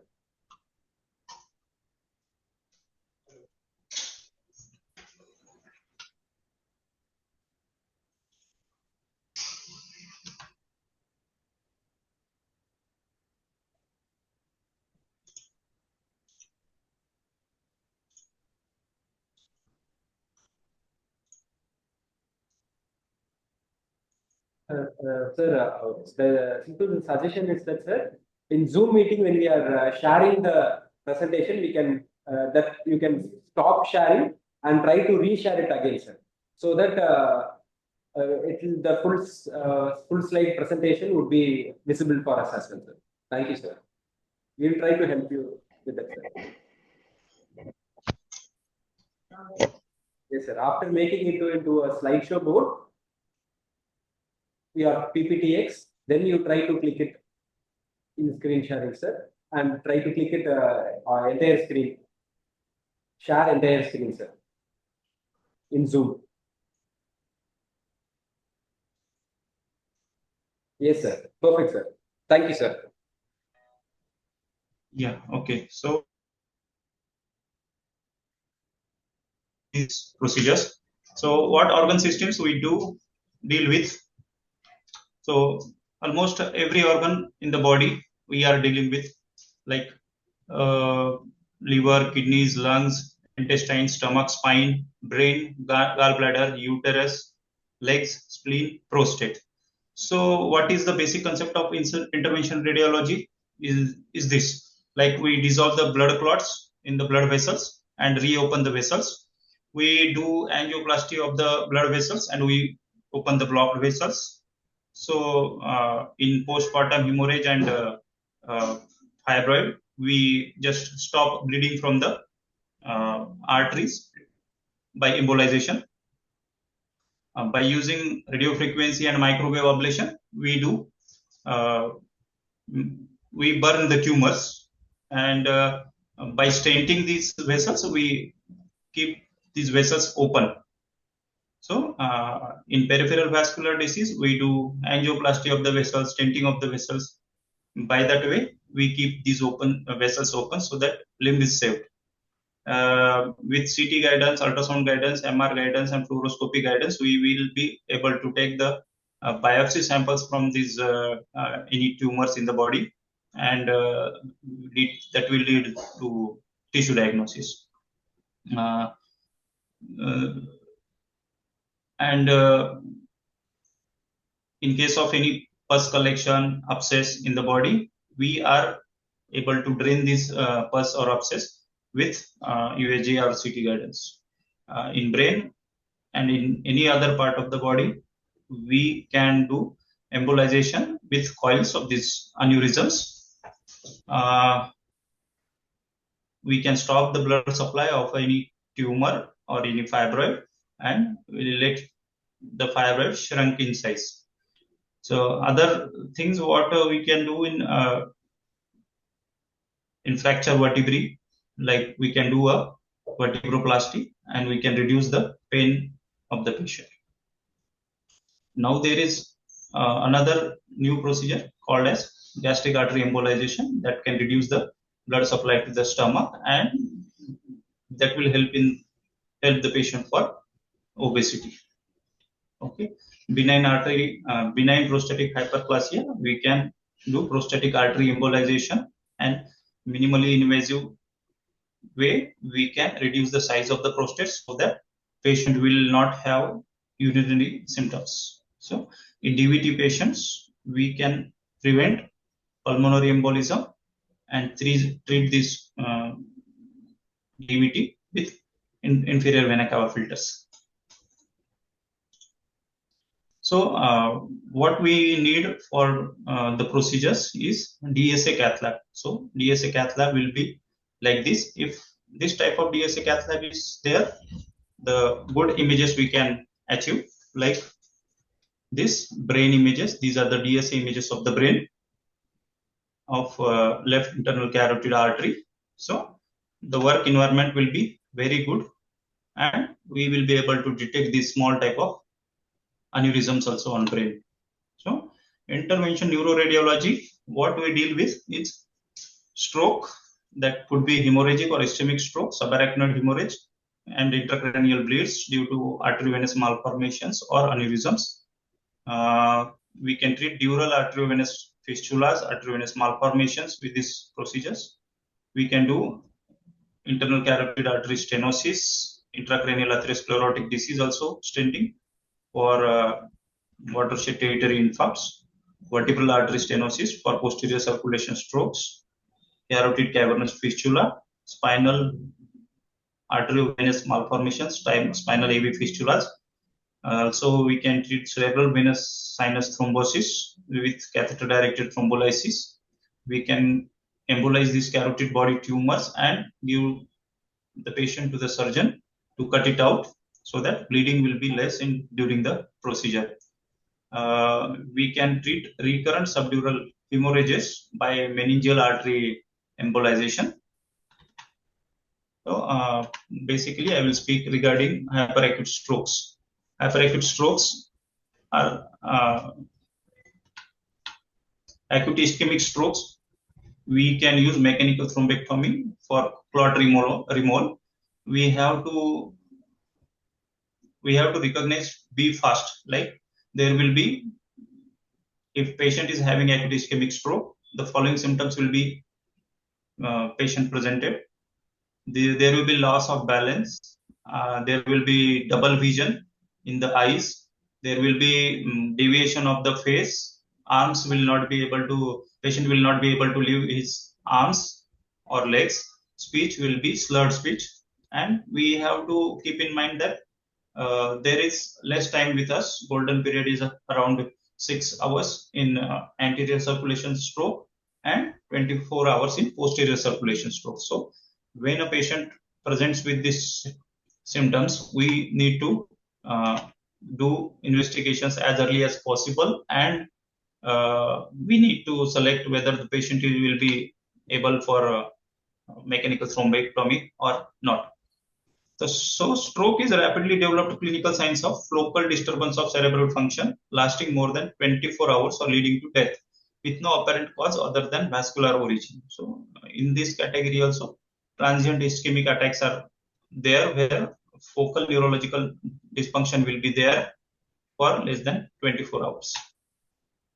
So how the symptoms of the stroke patient will be presenting? I think this video is not running. Okay, so immediately the patient presents with stroke. We need to rule out whether it is hemorrhagic stroke or acute ischemic stroke. If symptom onset is within 3 hours, we can advise him for IV thrombolysis.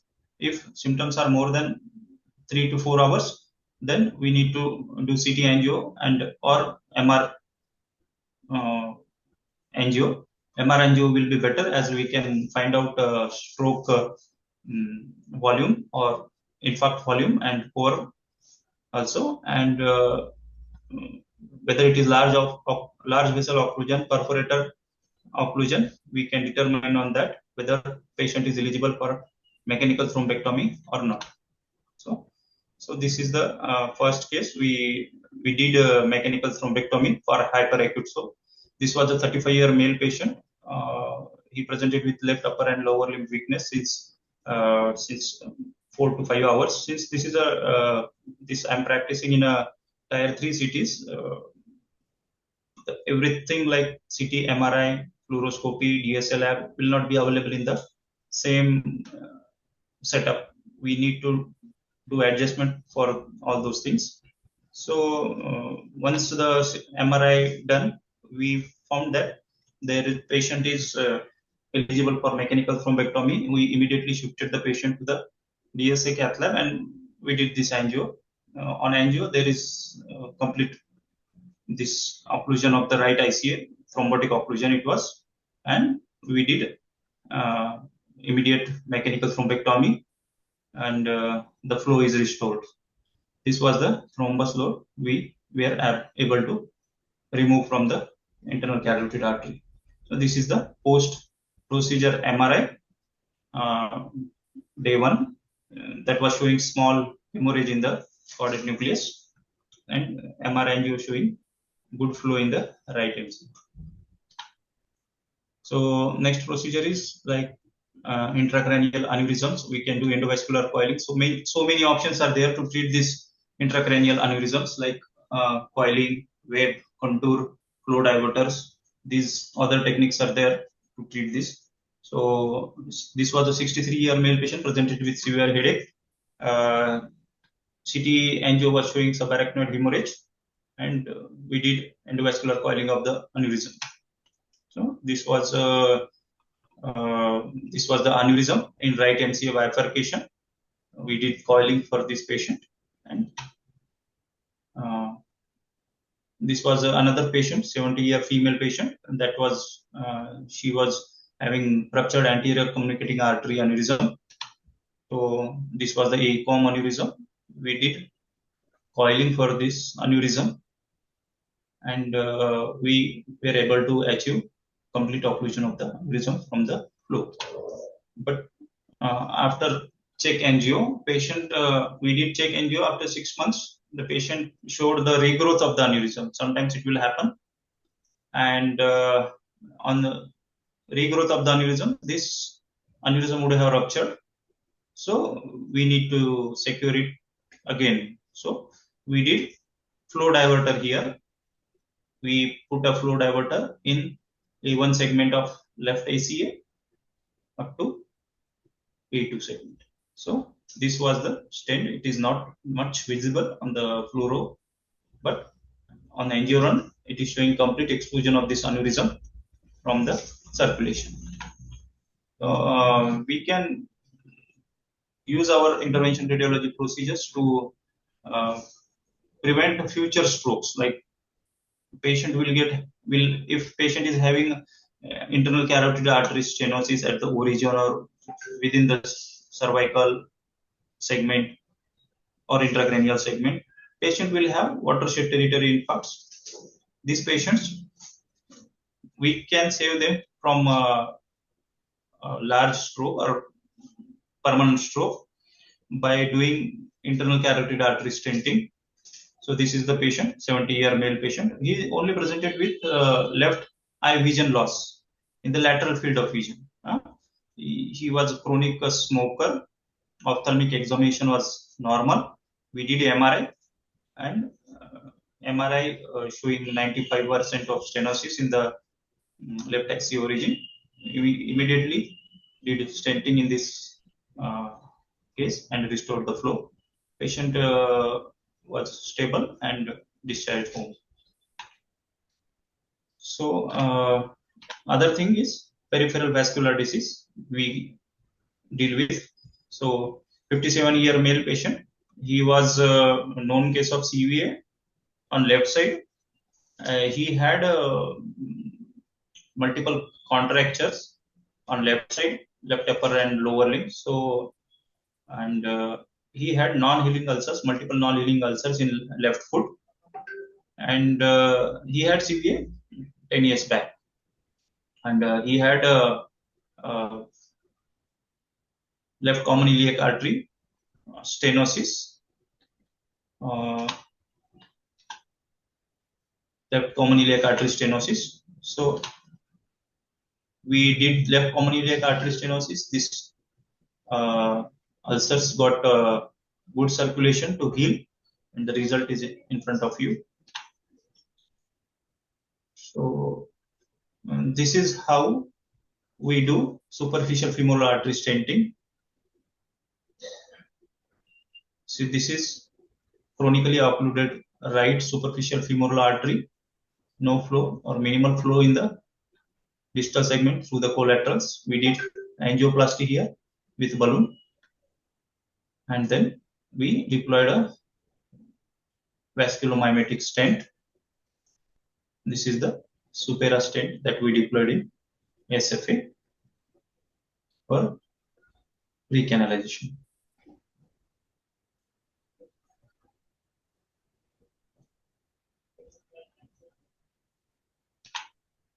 So these are the arterial ulcers. Like this was not healing due to insufficient blood supply, and we restored it. The blood supply we restored, and ulcers immediately got healing. So this was the common iliac stenting, left common iliac artery was occluded. Patient was having claudication pain only. He didn't have any ulcers. So this was angio showing occluded left ICA, CIA.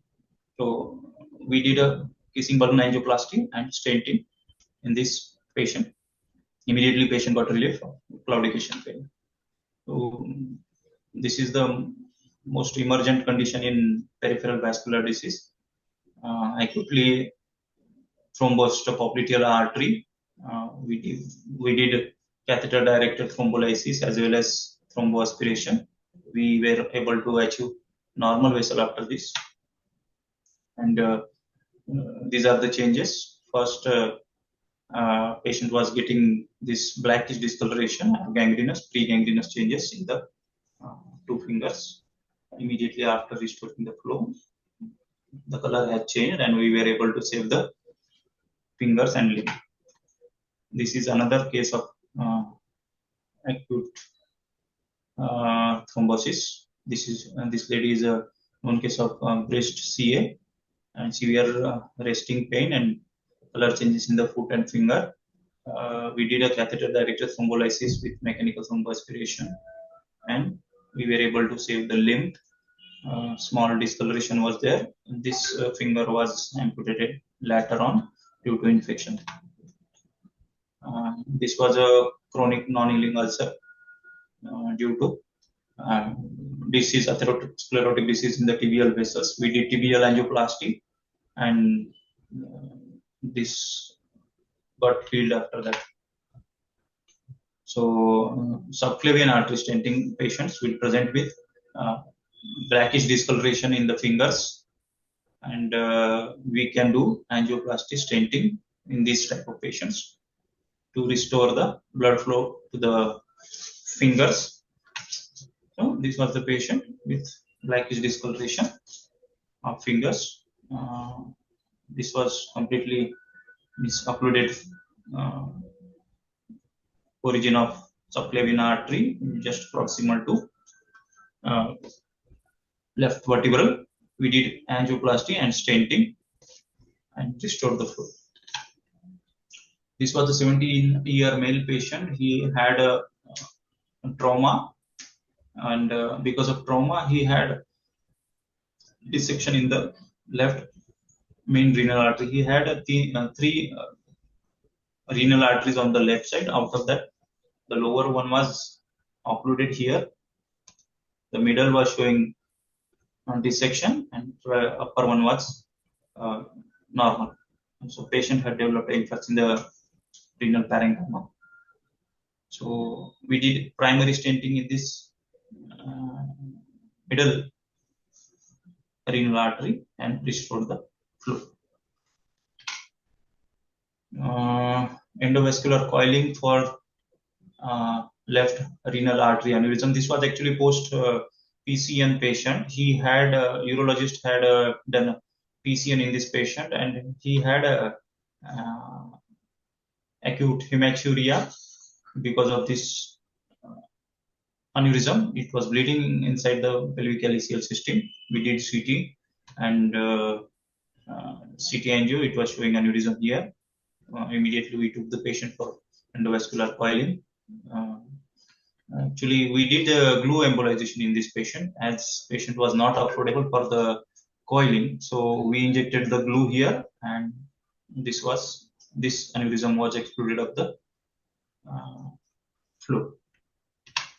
So this was the patient, a 70-year male patient present. He was having typical postprandial angina, postprandial pain. Gastroenterologist referred to us for further evaluation and treatment. Actually, he had a small stenotic segment in the origin of the SMA, and we did angioplasty, stenting in this patient, and we restored the flow. Patient's symptoms relieved immediately. So another important procedure, the first intervention radiologist will go out and try this procedure first. This is bronchial artery embolization, massive hemoptysis. Patient will present with massive hemoptysis, and patient will be, typically these patients were common previously when tuberculosis was very common in the area. This is the bronchial artery embolization patient. This we can see neovascularization on fluoroscopy.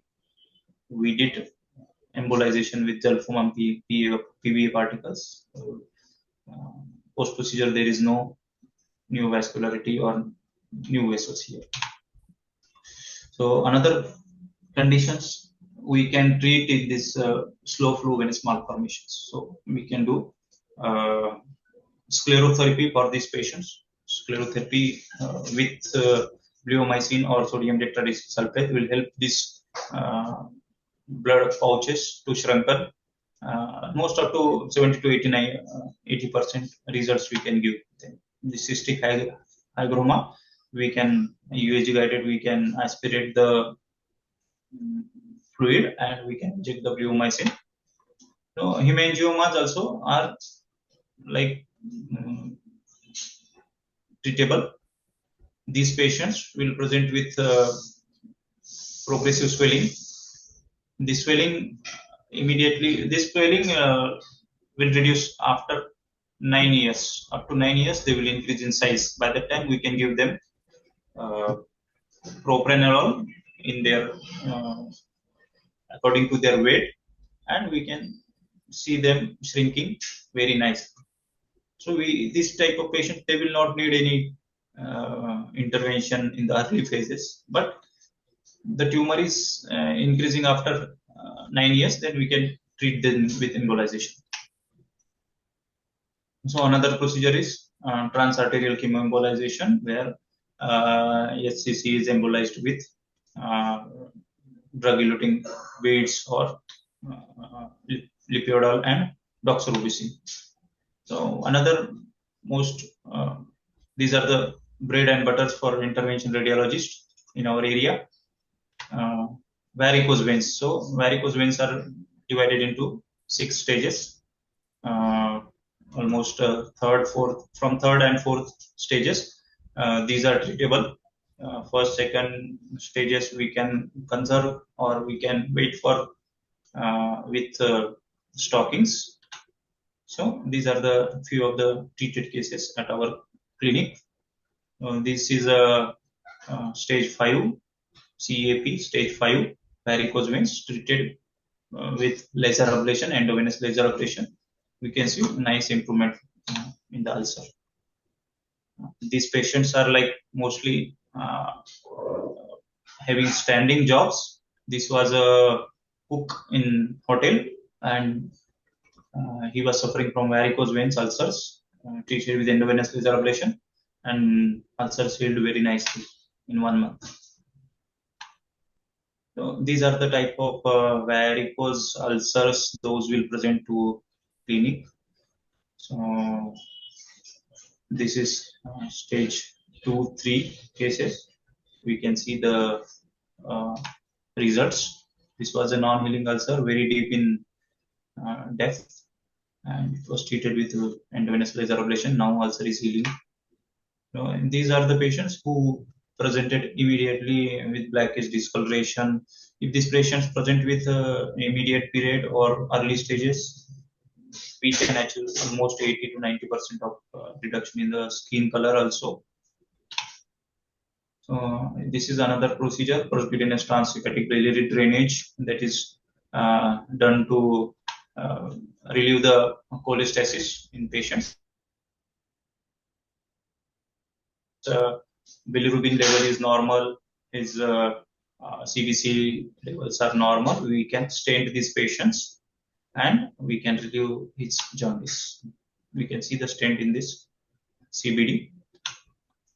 So these are the also permacats with fluoroscopy guidance, chemoports and PICC lines also we can put under fluoro guidance. Uterine artery embolization is another area where fibroid embolization or postpartum bleeding or arteriovenous malformations we can treat with these patients.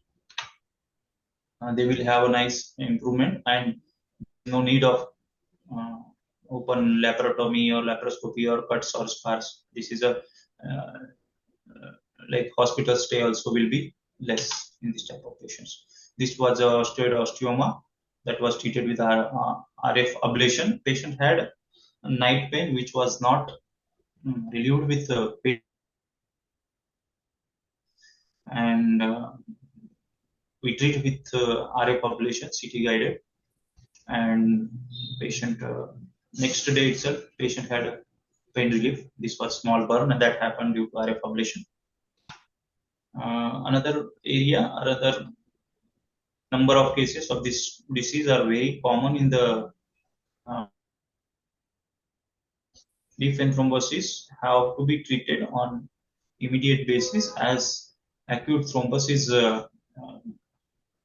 like very good for removal, complete removal of the thrombus and recanalization we can achieve in acute thrombotic event. Deep vein thrombosis we treat by using inferior vena cava filters. We just put inferior vena cava filter just above the renal vein, right renal vein, and then we do catheter directed thrombolysis or mechanical thromboaspiration. And we use altiplase or streptokinase to do catheter directed thrombolysis, and we can achieve this complete recanalization. Otherwise, the patient will have post-thrombotic syndrome, which will develop after 1.5 years or 2 years. Patient will have multiple non-healing ulcers, blackish discoloration, all these things because of non-treatment of this deep vein thrombosis. So once acute deep vein thrombosis is treated with CDT or mechanical thromboaspiration, once we are confirmed that patient is not having again recurrent acute DVT, we can remove these filters from inferior vena. These are the patients which will be having CKD patients with multiple permacath insertions or dialysis they have done with central vein line or permacath. So this there will be brachiocephalic stenosis or central vein stenosis. These patients will be having edema on one side, left hand or left side of the face.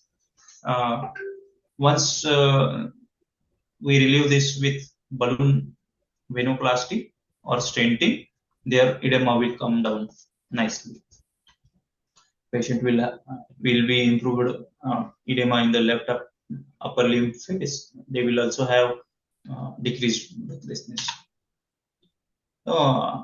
Another area where CT guidance can be used for CT and ultrasound guidance can be used is small procedures like abscess drainages, biopsies. Okay. Thank you.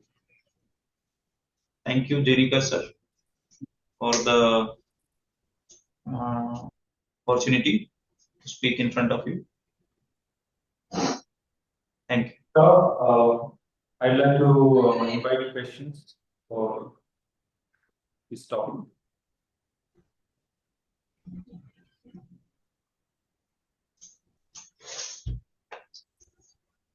Well, thank you, Dr. Sunil, for your kind words.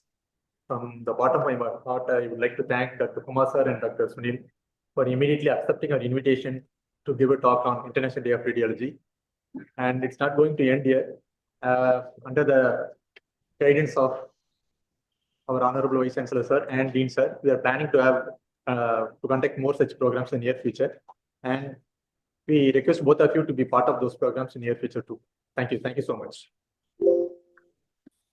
Thank you, sir.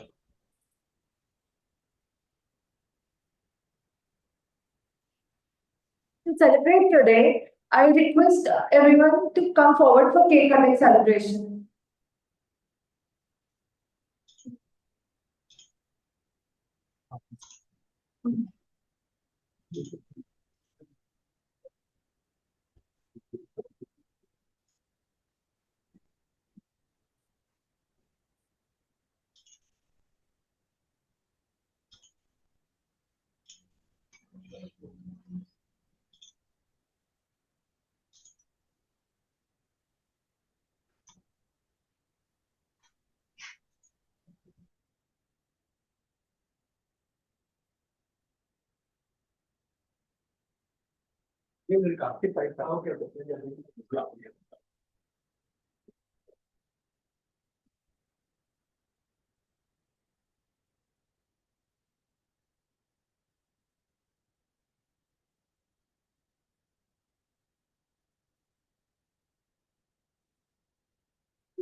Right, right.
அந்த இடத்துல இருந்து cut பண்ணு sir.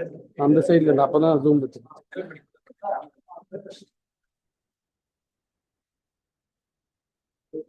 Okay. Everybody will say yes, sir.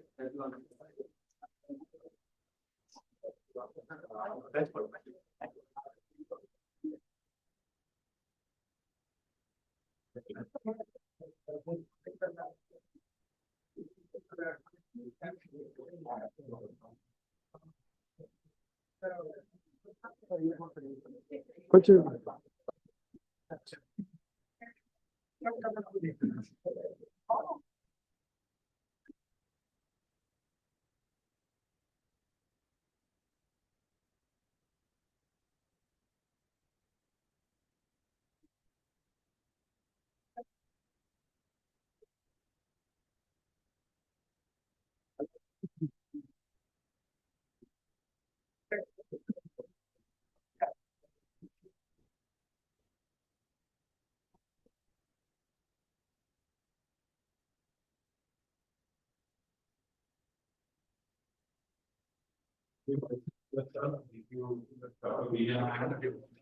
Thank you, Dr.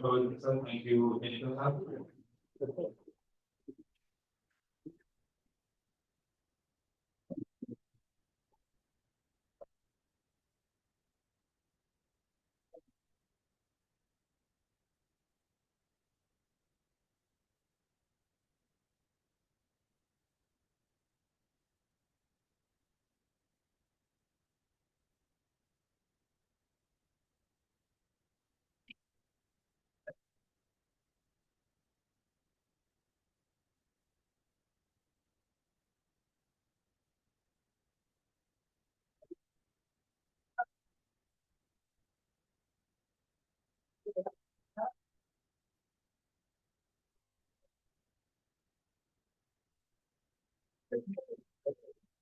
Thank you, Jennifer.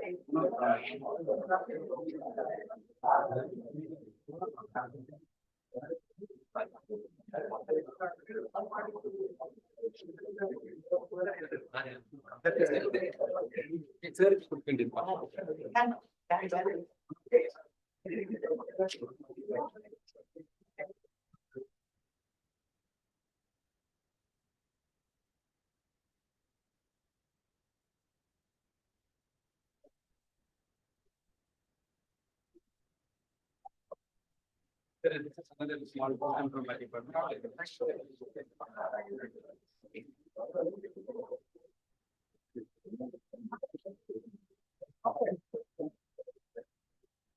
We'll have a lunch break. 2 o'clock we'll again commence with our next. We have Good afternoon, everyone. Distinguished guests, esteemed colleagues, and dear friends. It is with a great pleasure that we welcome Dr. Anandapadmanabhan, Jayajothi today.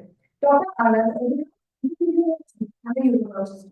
After completing his MBBS and MD, he further specialized in uroradiology through sponsored fellowship and has completed FRCR. With a wealth of experience gained from his work at various prestigious institutes and hospitals in India, Middle East, and UK, Dr. Anand is currently making significant contributions to to patient care at Harvard BDA University Health Board as a lead consultant urology MDT at UK. Today, Dr. Anandapadmanabhan will unveil the secret weapon of oncologist and urologist, the power of advanced imaging techniques. Join us as we deliver into the world of oncoradiology and discover how it's transforming the diagnosis, monitoring, and the treatment outcome.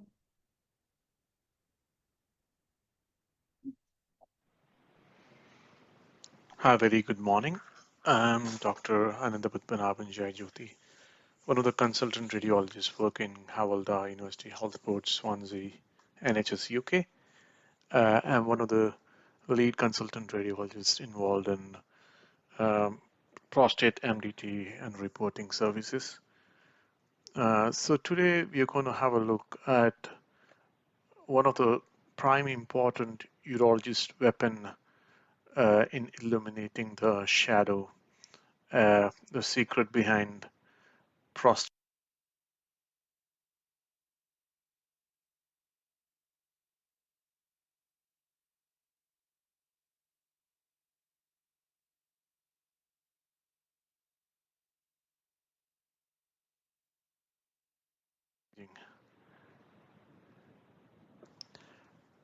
So prostate cancer is most common cancer in men, excluding the skin cancer. It is the second most leading cause of death, and a variable natural history makes it very difficult to predict a prognosis and the disease evolution. Some show slow and indolent nature, some are very aggressive and rapidly fatal. Early detection and accurate staging are crucial for effective management.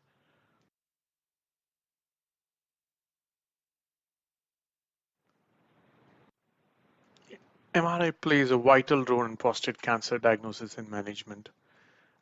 With evolving technology, MRI has become a prime source in sometimes very effectively used in assessing suspicious prostate cancer patients, especially the multiparametric MRI combined with T2-weighted imaging leads in various key assessments.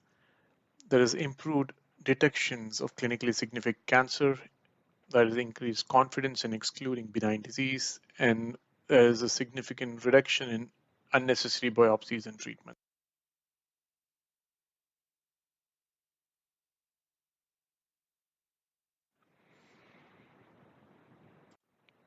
Imaging is used in various aspects of patient management. So it can be prioritized based on the nature of patient's condition. So there's a group of patients with suspected prostate cancer who are biopsy naive and previous negative biopsy, and it helps in detecting a clinically significant prostate cancer, or the diagnosis has been already achieved and prostate imaging is to stage them, or it can be used as serial follow-up in surveillance patients or post-surgical recurrent and restaging patients.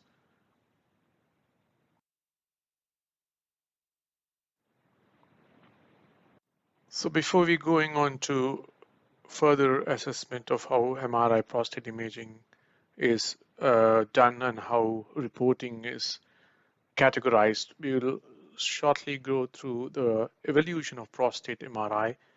So initially, back in 1980s, it was primarily used for local. We primarily used only T1 and T2 sequences. So these had very limited capability to distinguish benign from clinically significant cancer. However, with evolving technology and advancement, and with the development of multi-parametric MRI, which incorporated TWI, dynamic contrast imaging, and some spectroscopy, which is in research for assessment of prostate, has significantly improved the diagnostic accuracy, has significantly improved the detection rate, and confidence of reporting radiologists to distinguish between malignant and benign tumors.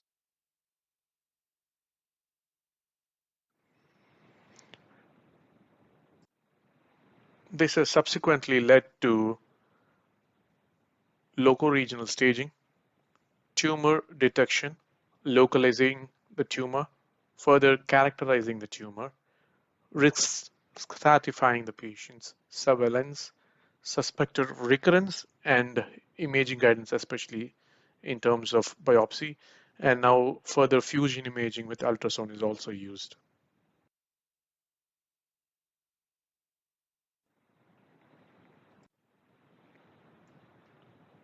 Going on further, by 2007, a group of organizations started establishing the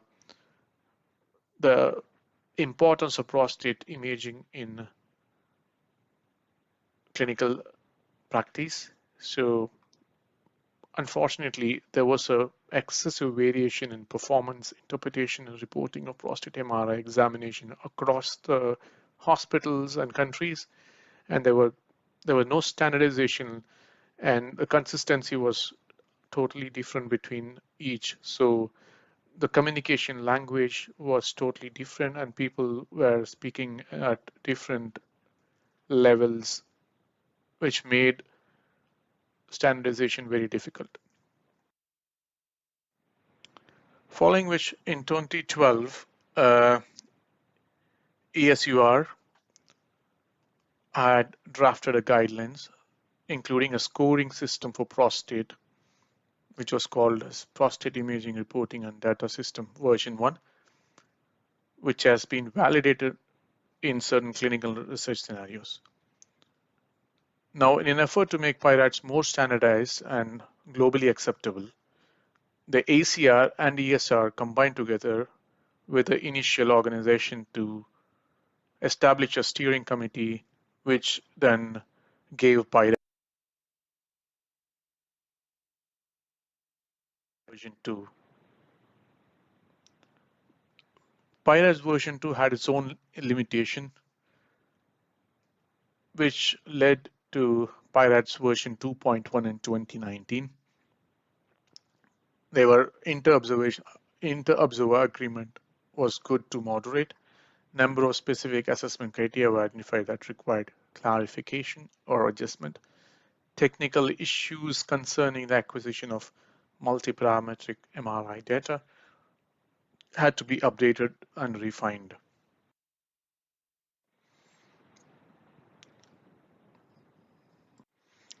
The overall objective was to set specific technical parameters, to simplify, standardize the terminology used in reporting, and use MRI for targeted biopsies, and summarize the level of suspicion or risk in selected patients, enable the data collection, and educate radiologists, and improve and ease MDT communication.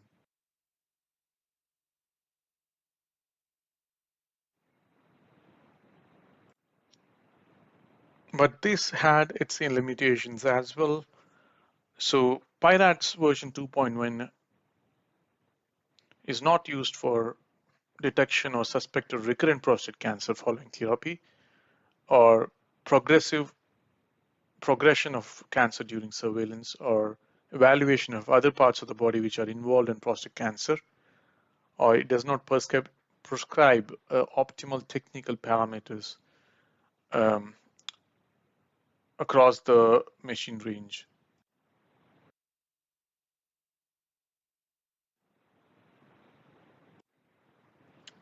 Timing of prostate imaging was very important, especially in situation where there is post-biopsy MRI. So there can be post-biopsy MRI induced hemorrhage, which can mask the suspicious lesion.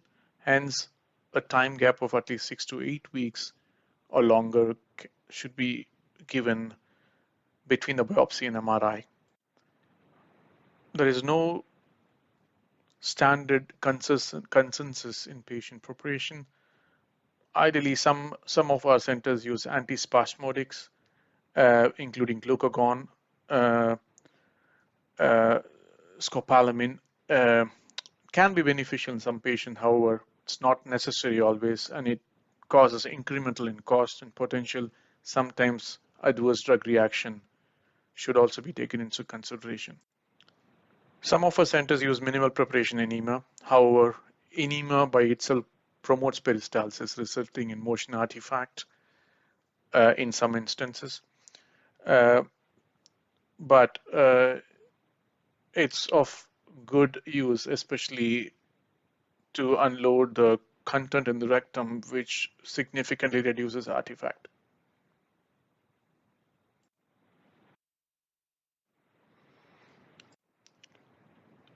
It is more and more recommended by the committee to use 3 Tesla MRI, but 1.5 Tesla MRI can provide adequate and reliable diagnostic examination.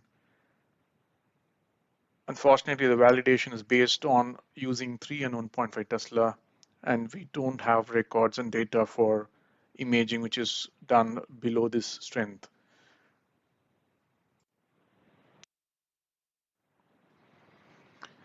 So before going ahead any further, so just let's quickly recall the normal anatomy of prostate gland. So it's named base, but the base is actually cranially placed just under the bladder, and it's mid-gland and apex. And then this is further again divided for reporting purpose as left and right. Again, each base, mid-gland, apex is again divided into further subdivisions, which will be shown in the further slides. So histologically, there is anterior fibromuscular stroma, which does not contain any glandular tissue, a transitional zone, which is surrounding the urethra from the base of the gland. It's more thicker at the base of the gland as compared to the apex. Contains the urethra, which combines with the ejaculatory duct at the verumentonum, which forms 20% of the gland, and it has got some glandular tissue. And the majority of gland is peripheral zone, containing about 70 to 80% gland, which is more prominent at apex and slightly tapers as it comes to the base. The most common location of prostate cancer is in the peripheral zone, being the largest part, and then more glandular tissue as compared to the other zones, followed by transitional zone, and it's very unusual to have primary cancer in the central zone. So another term that we need to be aware is prostatic capsule, which is not actually true capsule, rather than a capsule formed by a band of concentric fibromuscular tissue, which is incomplete anteriorly and at the apex. So ideally, extraprostatic extension is a term used rather than extracapsular extension. And there is another pseudocapsule, otherwise called a surgical capsule, which is a distinctive compressed prostatic tissue between the transitional zone and peripheral zone. The prostatic capsule is a very good indicator for detecting extraprostatic extension. There are some terms, especially the neurovascular bundle, which resides bilaterally posteriorly at 5 and 7 o'clock in relation with the prostate. So here again, you can see the peripheral zone, very well marked, uniformly hyperintense on T2-weighted images. Of course, this example shows some other diffuse T2 hyperintense, which will be described later. So you can just appreciate the location of it. It's more bulkier as we come down into the gland as compared to the base of the gland. And that's a uniform T2 hypointense peripheral capsule. And that is a pseudocapsule or the surgical capsule between the interface of transitional zone and peripheral zone.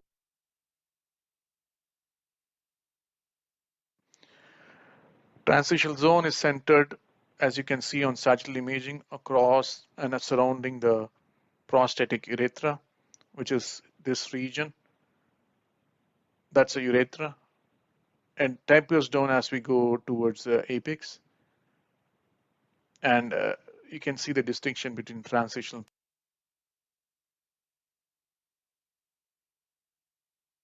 peripheral zone. The central zone is along the ejaculatory duct bilaterally, which is uniformly T2 hypointense, and it has to be really carefully observed because this can have uniform DWI signal change and it can have uniform early contrast enhancement. So it is not to be, it's a common pitfall to confuse this with a cancer, which is quite possible in the peripheral zone. So anatomical orientation is very, very important. The non-glandular part, the fibromuscular stoma, appears like a T2 band of hypointensity in the anterior part of the gland extending from the apex till the base.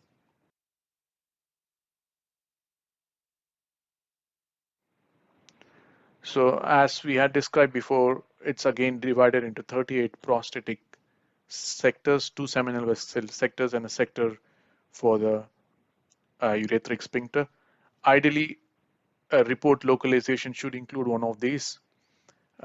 Practically, we tend to communicate this when it is done pre-surgically, otherwise, or during the MDTs. Otherwise, we would confine to anterior, posterior, medial, lateral glandular zones. So here again, you can see the quick orientation of anatomy with a transitional zone across the urethra and the ejaculatory duct extending from the seminal vesicle at the verumentonum. So you can see the central zone around the ejaculatory duct, and then this is wrapped again by a peripheral zone, which is more thicker, the apex as compared to the base, and then anteriorly you have fibromuscular tissue. So this is a division of the prostate gland for reporting purposes, base, mid zone, and apex, which again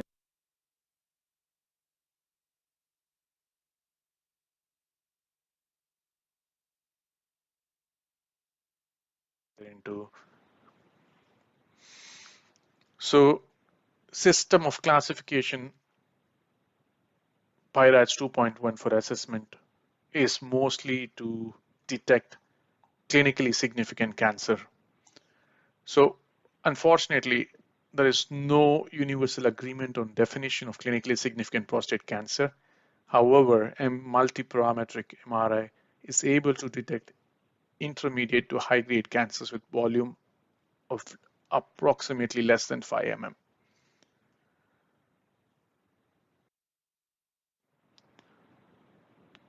So this is a outlook imaging of how the peripheral zone and transition zone are interpreted on MRI imaging, and a close use of sectoral relation with DWI-T2 and dynamic contrast imaging. For example, the primary imaging sequence for peripheral zone is DWI. So the main interpretation would depend on this. So if it's DWI3, then comes the role of DCE, which in positive upstages it to 4, PIRADS 4. It's negative, PIRADS 3 remains 3. So it wouldn't, dynamic contrast does not play any role in 1, 2, 4, and 5 PIRADS 5 lesion, the peripheral zone. Similarly, in transitional zone, the dominant sequence is T2.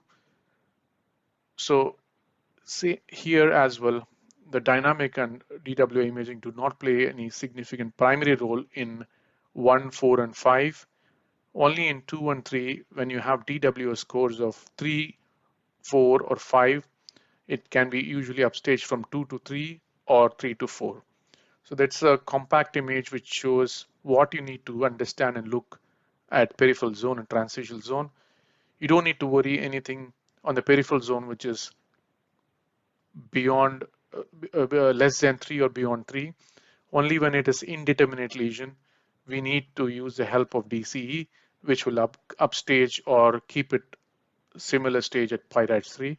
Similarly, in the transitional zone, we do not need to be worrying about 1, 4, or 5. It's only the 2 and 3 where DWI plays a role. With a DWI scoring system of 3 or more, we'll put it as PIRADS 2, which is 4 or more, we'll upstage 2 into 3. A PIRADS 2 transitional zone lesion will remain PIRADS 3 if DWI score is less than 4, and it will be upstaged to PIRADS 4 if DWI score is more than 4. So image acquisition technique is important. So axial plane, either straight axial to the patient or oblique axial perpendicular to the gland could be obtained. At least one additional orthogonal plane, sagittal coronal imaging, is required. The measurement is based on the maximum AP and longitudinal diameter on mid-sagittal.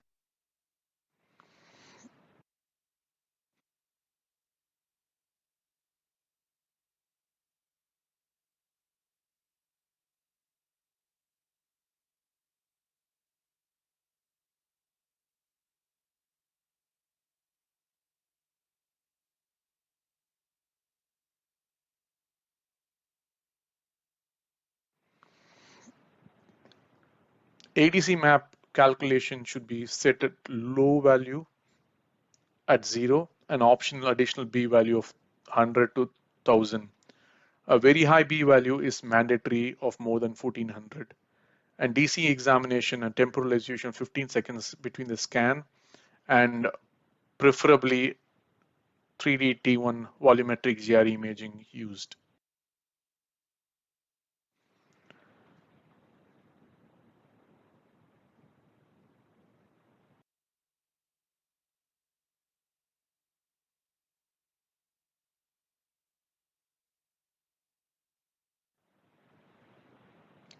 So assessment of transitional zone is very challenging, especially in patients who are imaged in suspected prostatic cancer. They are elderly patient with benign prostatic hyperplasia in the background.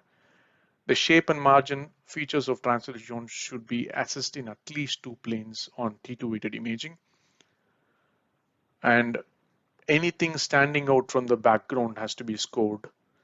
So any focal lesion, nodules, lesion between the nodules, and lesion which is showing a striking standout DWI changes has to be stored. So this is a typical scoring criteria in the transitional zone using T2 weighted imaging. So we are not concerned about 1 and 2 here. 3 is where we are put in dilemma. 4 and 5, it's very obvious. So if it is a normal appearing transitional zone, which is rare in the circumstance that we are imaging, it's 1. Encapsulated homogeneous circumscribed nodule, which may be without encapsulation, or homogeneous mildly hypointense area between the nodules, all are put in T2. All these T2 lesions which has more than 4 will be upgraded to T3. Now 4 on DWI imaging. So now 3 is where is indeterminate lesion, where there is heterogeneous signal with obscured margin, or anything which cannot be described or put in umbrella term of 1, 2, 4, and 5. So these again can be upstaged to 4 if the DWI score is more than 4 or above.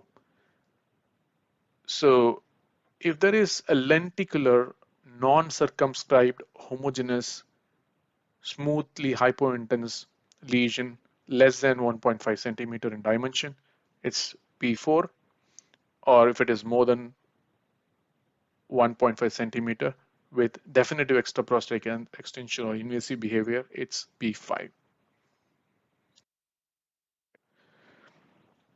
The example of PIRADS 1 in pictorial views. So that's a normal appearing transitional zone, which is very, very rare. Homogeneous intermediate signal intensity. A round completely encapsulated nodule is seen, or it can be like this, homogeneously hypointense. When it is coming to 2, it's mostly encapsulated, like here, or it can be partly encapsulated, which is again called an atypical nodule, or it can be hypointense area between the nodules.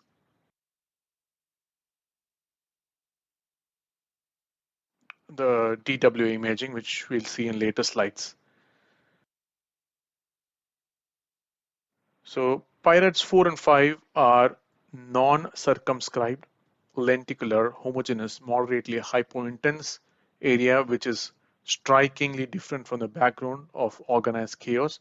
Look at the smoothness of abnormal charcoal appearing hypointense area. So when this area is slightly larger, more than 1.5 centimeter, it is considered PIRAT 5. So now we are coming, we are over with the transitional zone, and we are looking into the peripheral zone. The primary sequence for interpretation would be the TWI and ADC map, and the secondary supporting signal, sequence would be T2. Uniform hyperintense signal, no abnormality on ADC and B value, high B value.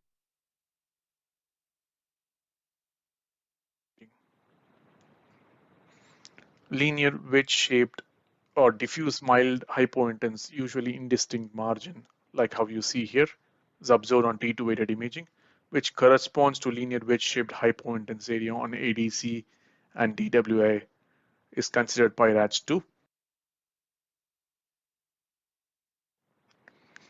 The same thing which appears heterogeneous signal or non-circumscribed area involving the peripheral zone, which shows focal hypointense on ADC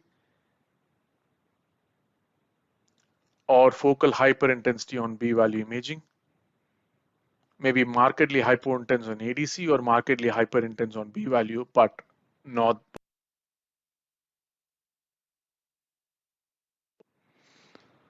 So once it hits the peripheral zone and it is in its class, we are putting it in PIRATS 3, then comes the role of dynamic contrast imaging, which either would put it back to PIRATS 3 or indeterminate lesion, or upstage it to PIRATS 4.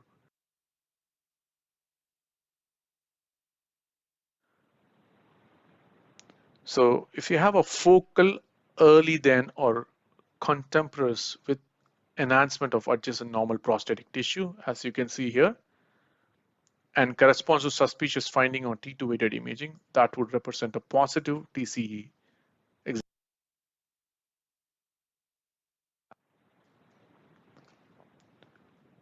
When there is no or early contemporaneous enhancement, no diffuse or diffuse multifocal enhancement not corresponding to the T2 weighted imaging, or DWI focal enhancement corresponding to lesion demonstrating features of benign prostatic hyperplasia on T2 weighted imaging, including the extruded nodules, sometimes which can be seen in the peripheral zone, are considered dynamic contrast peripheral zone negative.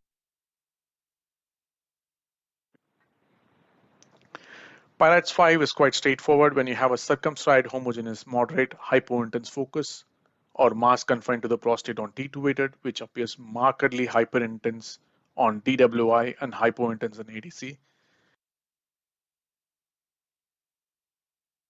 And if it is less than 1.5 mm, 1.5 centimeter, it's PIRATS 4, and greater than 1.5 centimeter, it will be PIRATS 5.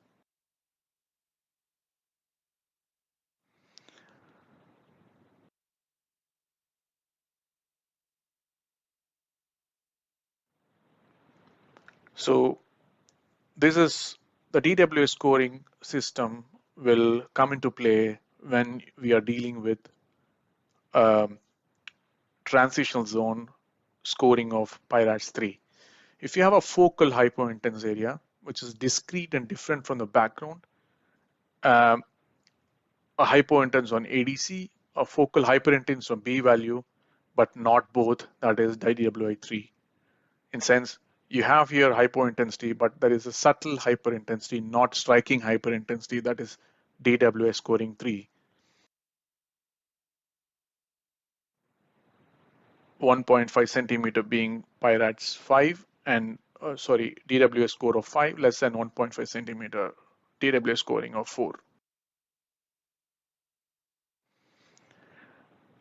This is a general outline of prostate cancer staging, usually done clinically, but we support it in the report staging. This could be a possible cancer, and we give us estimated staging of tumor. So organ confined disease is usually T2. Initially, it was subdivided into A, B, and C. Now we don't use that. We use only T2, which is confined to prostate. So anything extending beyond the prostate is A. Anything extending beyond prostate invading the seminal vesicle is B. So any tumor of any size invading adjacent structures, including the base of the bladder, external sphincter, rectum, bladder, levator muscles on the side or pelvic wall, is T4. So any metastasis in the regional lymph nodes is considered N1, and anything beyond it is metastatic, non-regional lymph nodes. The regional is usually around the pelvis up till the iliac vessels. Any para-aortic nodes are considered metastatic nodes. Any mesorectal nodes are also considered metastatic nodes. They do not belong to regional drainage of prostate. So any bone involvement is M1B, and non-regional node is M1A, and anywhere else is M1C.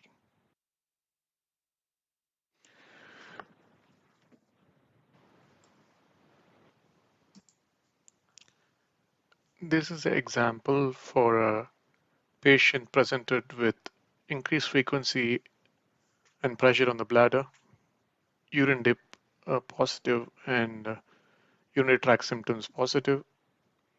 PSA levels were elevated. Here you can see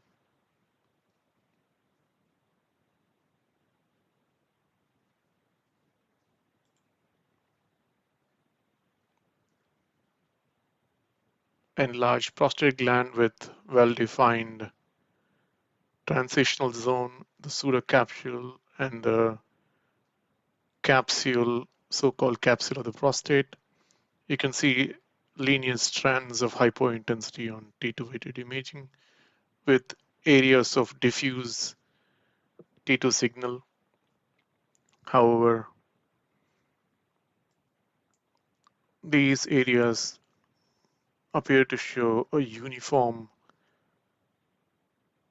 hypointensity on ADC map and hyperintensity on DWI imaging. So that's a B0 value, and we keep moving forward. The last imaging would be the B1400, and you can see the symmetrical increase in DWS signal.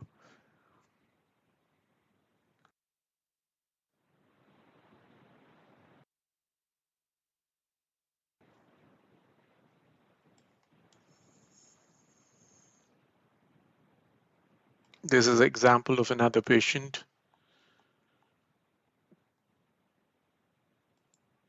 who was 70-year-old with lower urinary tract symptoms, PSA very high, 490, and clinically palpated DRE of T3.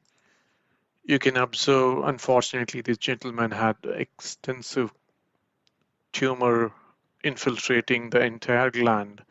You can observe the organized chaos is lost. There's infiltrative T2 low signal intensity across the gland. And you can also observe here tumor directly infiltrating the rectal wall and invading the bladder wall, and the seminal vesicles also appear involved. You can observe the neurovascular bundle again getting infiltrated. Unfortunately, this gentleman had multiple very advanced disease with numerous pelvic sidewall nodes that you can see here. I think he has got also infiltration in the ureter and hydronephrosis bilaterally. So this was very large locally invasive infiltrative tumor, P5 disease with marked local and distant metastatic disease This was classified as T4 N1B because you can see the abnormal bone involvement. Again, now going on to the high B value imaging. So that's B1400. You can see how nicely the TWI decreased diffusivity is observed, even the bone, including the bladder and the rectal wall. The corresponding ADC map will show intense hypointense signal involving the bladder wall, the mass, and including the lymph nodes. The TWI imaging can be helpful in distinguishing between the nodes when in doubt. This gentleman also had extensive paraaortic lymphadenopathy.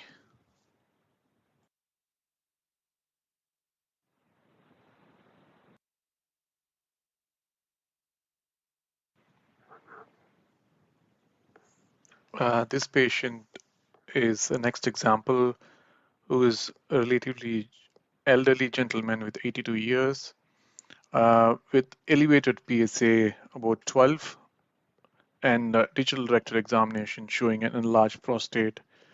There was irregularity felt on the capsule. Now to start with, we can see a nice well-defined gland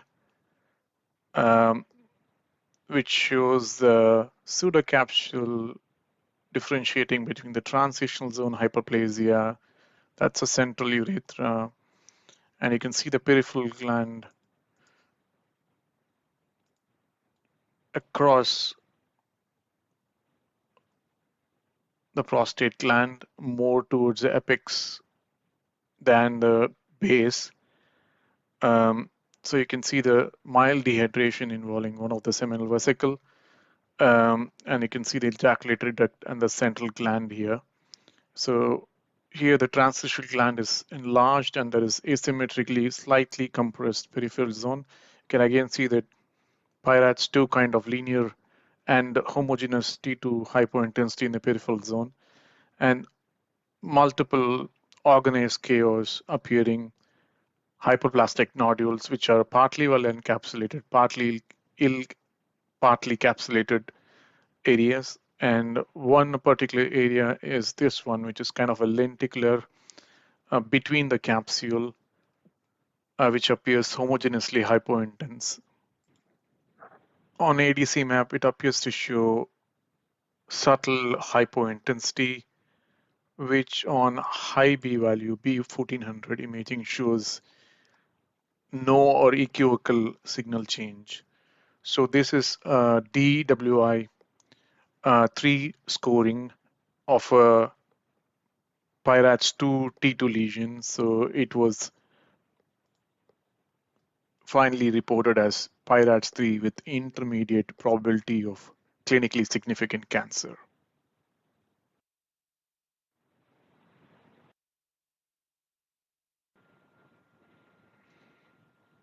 This is an example of a 70-year-old male presented clinically with lower unit tract symptoms who went on to have a DRE examination which showed a firm left lobe and clinically staged as T2 with a very high elevated PSA level of 17.4. Again, going systematically, so we'll start assessing the peripheral zone and the transitional zone one by one. Coming from the apex of the gland, going cranially, you can see the urethra, the transitional zone surrounding the urethra, going down to the base of the bladder. You can see the seminal vesicle coming down and the ejaculatory duct and the central gland and the transitional zone. Now you can see the organized chaos is again lost. There is a smooth diffuse T2 hypointensity involving the left side of the gland in mostly the mid gland and the base. You can see it's starting from the mid gland going all the way to the base of the seminal vesicle. So the primary gland, the tumor, which is in the left side of the gland, infiltrates into the transitional zone and the central zone. I can't find any distinction between them. So when it's concerning with the peripheral zone, I would consider DWI imaging. This is one of the center where there are multiple DWI imaging acquired. So that's B50, B100, and then you end up at B0, and that is B1400, which you can see a nice decreased diffusivity corresponding to the hypointensity seen, which is across the peripheral and transitional zone. And when you can go far at the base of the gland, you can see there is some restricted diffusion involving the seminal vesicle base. You can also use the coronal imaging, which will nicely depict the central part of the gland, the ejaculatory duct coming down here bilaterally, and you can see the infiltration that was seen here at the base. So there was no extra prostatic disease, although there were small nodes which were not meeting the criteria for metastasis, nor did they show up on DWI imaging. This was radiologically staged as Pirates 3 lesion with very high clinically significant cancer likely and probable staging of T3B because of the involvement of seminal vesicle and 0MX lesion.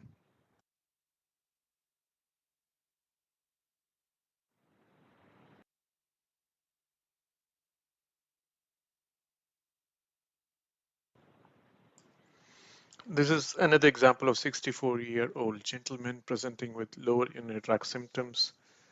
And on TRE, they felt it's like probably a T2 type of palpation findings, very high PSA of 14.3. So they were suspecting a possible prostate cancer. This example again depicts the importance of having bowel emptied before the scan. You can see the content here, possibly gas causing significant peristalsis related artifact and artifacts which is bleeding into it. You can also see them across the prostate gland, which is distorting the normal anatomy of prostate, especially on axial imaging. Again, systematically, when you see that's the peripheral zone, and I can't see the distinction between the transitional zone, but I can see the urethra here. So somewhere here should be the transitional zone.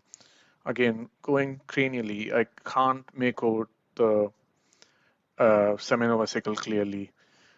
In these scenarios, you can use other planes. So again, you can see it's relatively better when you change the plane as compared to the axial one during acquisition, so reduce the artifacts.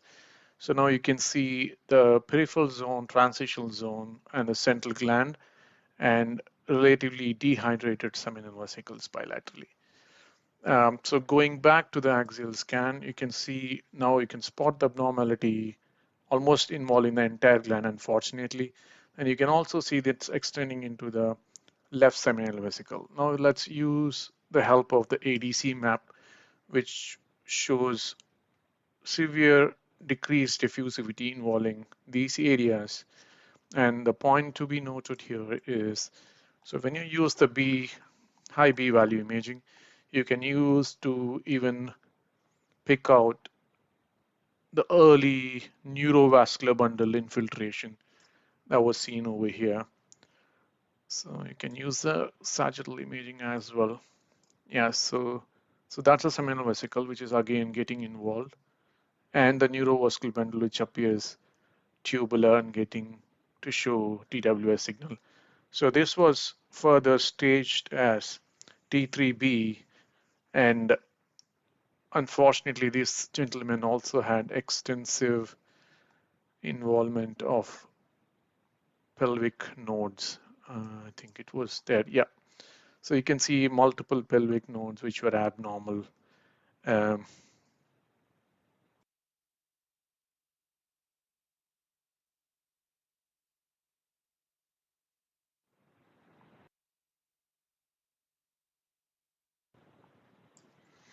This is another example of 64-year-old gentleman presenting with lower urinary tract symptoms.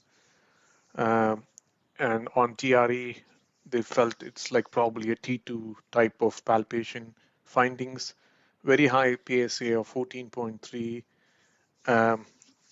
So they were suspecting a possible prostate cancer. This example again depicts the importance of having bowel emptied before the scan. You can see the content here, possibly gas causing significant peristalsis related artifact and artifacts which is bleeding into it. You can also see them across the prostate gland, which is distorting the normal anatomy of prostate, especially on axial imaging. Again, systematically, when you see that's the peripheral zone, and I can't see the distinction between the transitional zone, but I can see the urethra here. So somewhere here should be the transitional zone. Again, going cranially, I can't make out the seminal vesicle clearly. In these scenarios, you can use other planes.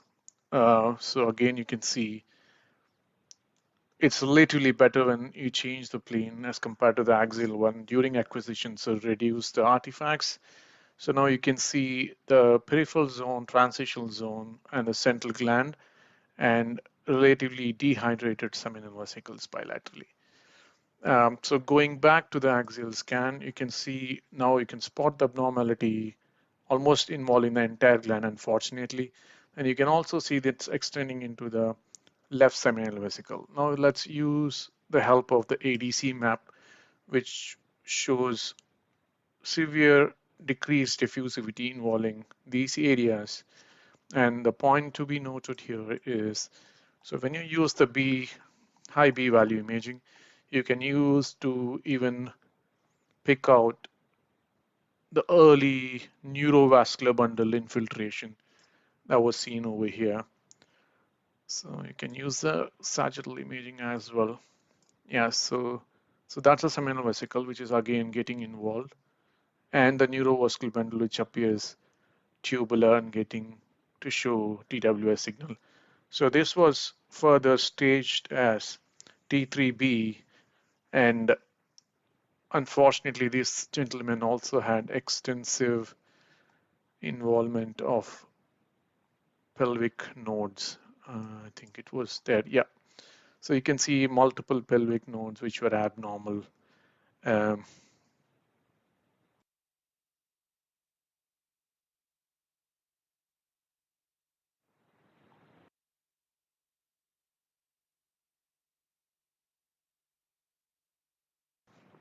I'm trying here to show you different types of appearance of the transitional zone and peripheral zone based on different patient background and demography.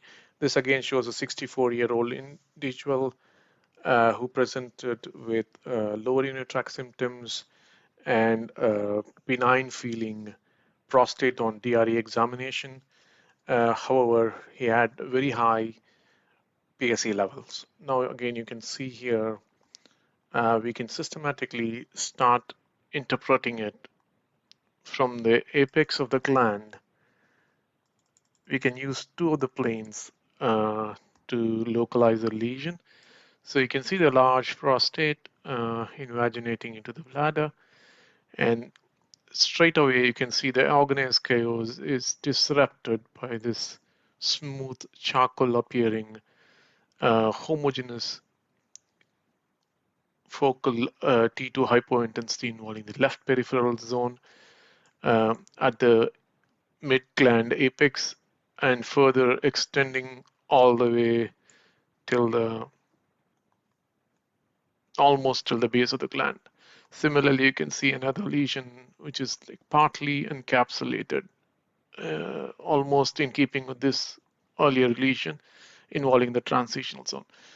See in this individual, I want you to appreciate how the extent of the transitional zone hypertrophy compressing and the peripheral zone almost completely. Here again you can see, if you carefully notice, there is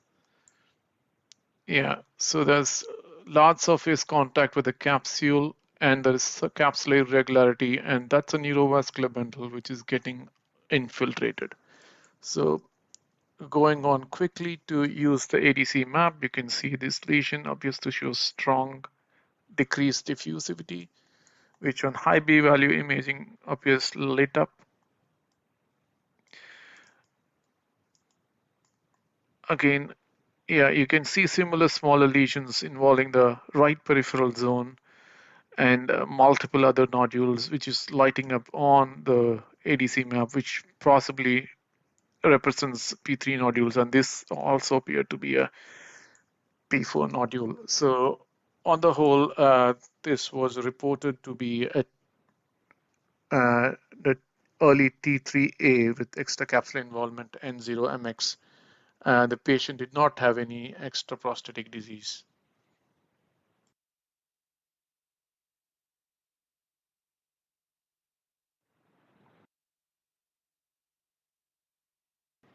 This is a slightly interesting patient and a good example of a relatively youngish patient, about 50 years of age, presented with severe lower urinary tract symptoms, slightly inflammatory markers.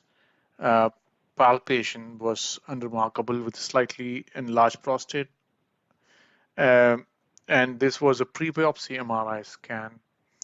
And if you start again systematically analyzing zone and sectors, you can see there is diffuse T2 hypointensity, which appears very significant and abnormal, involving bilateral peripheral zone and extending all the way from the base of the gland here to the apex and downwards.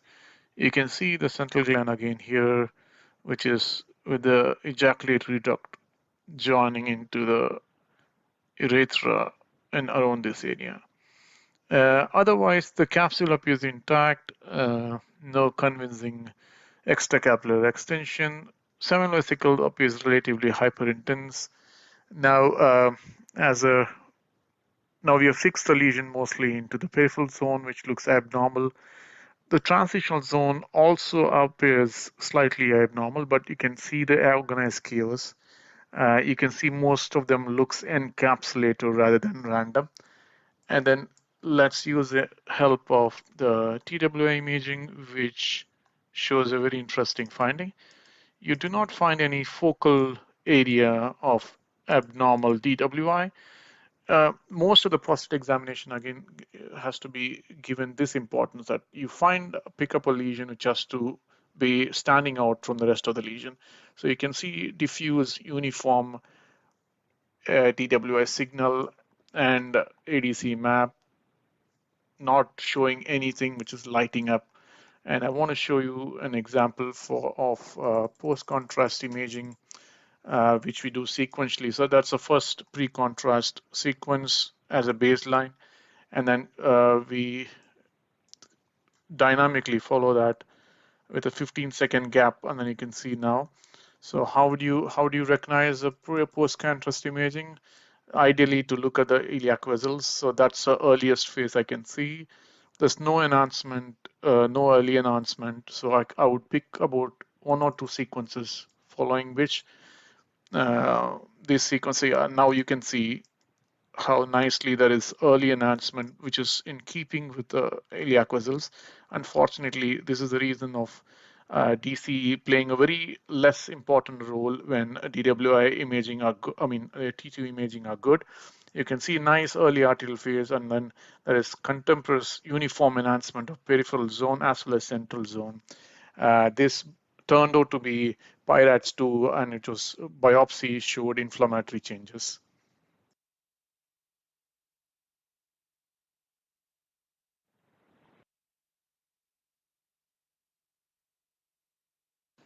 This is the last example to show you importance of the post-contrast imaging as well as having a multi-parametric prostatic evaluation. So this is a 70-year-old farmer who presented with lower urinary tract symptoms and raised PSA levels, and with the DRE examination of firm nodule on the left side of the prostate. So he underwent a prostate MRI, which is this. You can see again the T2 native sequence shows a diffuse area of T2 hypointerference involving the peripheral zone, the central zone showing organized chaos and multiple hyperplastic nodules, nothing striking in the initial scan. So now this is the importance of having a DWI imaging, which shows a light up DWI decreased diffusivity involving the right anterior peripheral zone, which corresponds to a focal abnormality here. So in this scenario, the use of contrast evaluation is limited. That's what the previous slides when we are discussing, we described as if the T2 or conventional sequences are obtained appropriately, there is minimal value of DWI and contrast imaging. But these find a vital role when there is indeterminate lesion. So here I'll just show you an example. So that's this is the different vendor. It's not the GE machine. It was from a different site of our university. So you can see now these are pre-contrast. This is post-contrast. It shows starting early contrast in the iliac vessels. I do not see any early contrast uptake in the prostate. So I pick up a couple of slides further and send couple of sequence obtained further. And again, I see now. So that's now diffuse contrast enhancement. And I can't see the lesions separately. So I go back one sequence now.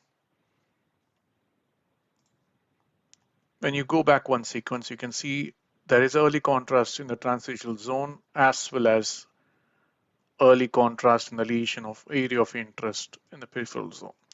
So this also gives the significance of noting, see, the effect of contrast on the transitional zone is very variable and it's very limited in terms of interpretation. So that is reported as T4, PIRATS 4, T2A, organ confined disease, which was biopsy proven.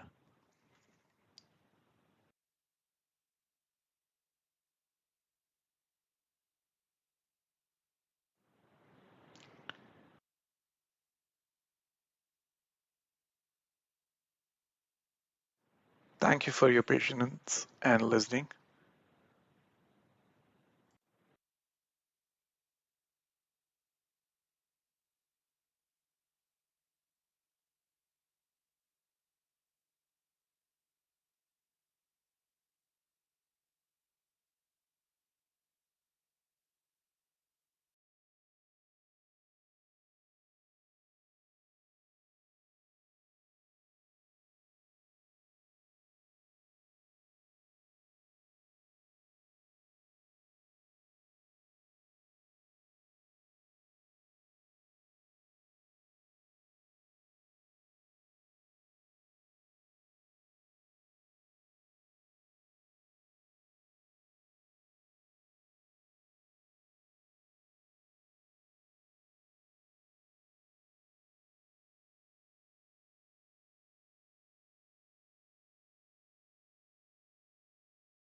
everyone. At the outset, I would like to thank the organizers for giving me this opportunity to speak on this topic, that's case-based thyroid cancer review. In the next 40 to 45 minutes, we will understand the role of imaging and its impact on management of thyroid cancers. I suggest for further reading about this topic, the two articles which comprehensively review the role of imaging recommendations for management of thyroid cancers. Most of the data presented in this lecture are from these two articles. So what's the role of ultrasound in thyroid nodule evaluation? Ultrasound is the first and foremost modality which is used in assessment of a thyroid nodule. On the ultrasound report from a radiologist, it should be very clear which nodule should be FNA'd. It should also give an approach to multinodular thyroid. That means if there are more than one nodule in the thyroid, what should be done for the other nodules in the thyroid gland? If the nodules do not meet the FNA criteria, that means they're too small to FNA, understandably less than 10 millimeter, what should be the follow-up? That also should be mentioned in the report. And what should be done for the nodules which are benign on cytology? So the most complex nodules which pose a challenge to the radiologist are the cystic nodules in the thyroid. Now here I'm presenting two cases. The case number one is a 20-year-old female. She's presented with a complex solid cystic nodule. If you look at the nodule, the solid part does not show much vascularity and it's soft on elastography. No microcalcifications are seen. You see some certain areas of hyperechoic foci which are giving comet tail artifact. You can appreciate the comet tail artifact over here. Let's look at the second nodule, which is in a 48-year-old male patient. There's an eccentric solid component. The solid component is showing vascularity and it's hard on elastography. Now, what are the clinical red flags which you find on an ultrasound where you will suggest that this nodule should go FNA? If you look at the two nodules, this nodule over here is showing vascularity in the solid component, hard on elastography, foci of microcalcification. All these are red flags. That means it is a cystic micropapillary CA. So the first nodule which I represented here was a benign nodule with a low risk category from the thyroid scoring system and the TM and the ATA guidelines, and it was a cystic degeneration within a nodular goiter. On the contrary, the second nodule which I presented, as I suggested, the solid component was very concerning in this solid cystic nodule. This was a high risk nodule as per the scoring systems, and it turned out to be cystic papillary carcinoma. Now, what are the risk stratification scoring systems? The most important and most widely used is the ATA and the thyroid scoring system. The ATA is the American Association for Thyroid for Management of Thyroid Cancers. They give a very comprehensive report from time to time as to how to manage thyroid cancers. And here we can see the high risk features, which are the microcalcifications, hypoechoic nature, irregular margins, taller than wider, extrathyroidal extension, which are very high risk factors, and they have a diagnostic accuracy of 70 to 90% in a nodule more than 1 centimeter. Then there are some intermediate risk factors, such as the hypoechoic nodule with solid regular margins or a hypoechoic solid regular margin. These are intermediate category, followed by the low risk category, which are solid cystic nodules with the solid component either eccentric or centric. And then you have these spongiform nodules, which are very low suspicion nodules. Finally, followed by the benign nodules, which are less than 1, which have a risk of malignancy and less than 1%. Now, what happens if this nodule is less than 1 centimeter? You may advise a repeat ultrasound in 6 to 12 months. That means a nodule hasn't reached the categorization of more than 10 millimeter. That means it's a possible microcarcinoma, and you suggest an ultrasound at 6 to 12 months. What if the nodule is in the intermediate and low risk category but does not fulfill the size criteria? You repeat an ultrasound at 12 to 24 months and look for 20% increase in the dimension or 2 millimeter increase in dimension or 50% change in volume. Now, what happens if the nodule is in the very low risk category and is less than 2 centimeters? You may repeat an ultrasound or may not repeat an ultrasound depending on the risk factors, but it normally does not change the management of the patient.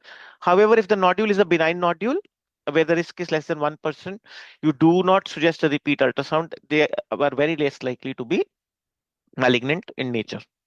Now, if the nodule has undergone FNA and two cytologies have turned out to be benign, however, there are multiple risk factors on the ultrasound report, you do not suggest ultrasound surveillance for these nodules. And if there are multiple nodules on ultrasound evaluation, the dominant nodule is characterized, and the dominant nodule, which is more than 1 centimeter, is FNA.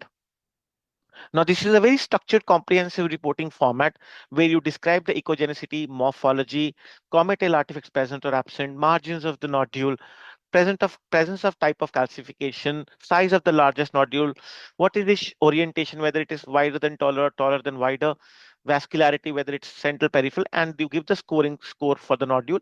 This gives you a very comprehensive ultrasound report, which helps into communicating your findings to the clinicians. And it's very important also to understand the various type of scoring systems and choose your best scoring system which you are happy to use and communicate with the treating clinician, because that becomes your basis of reporting the thyroid nodules.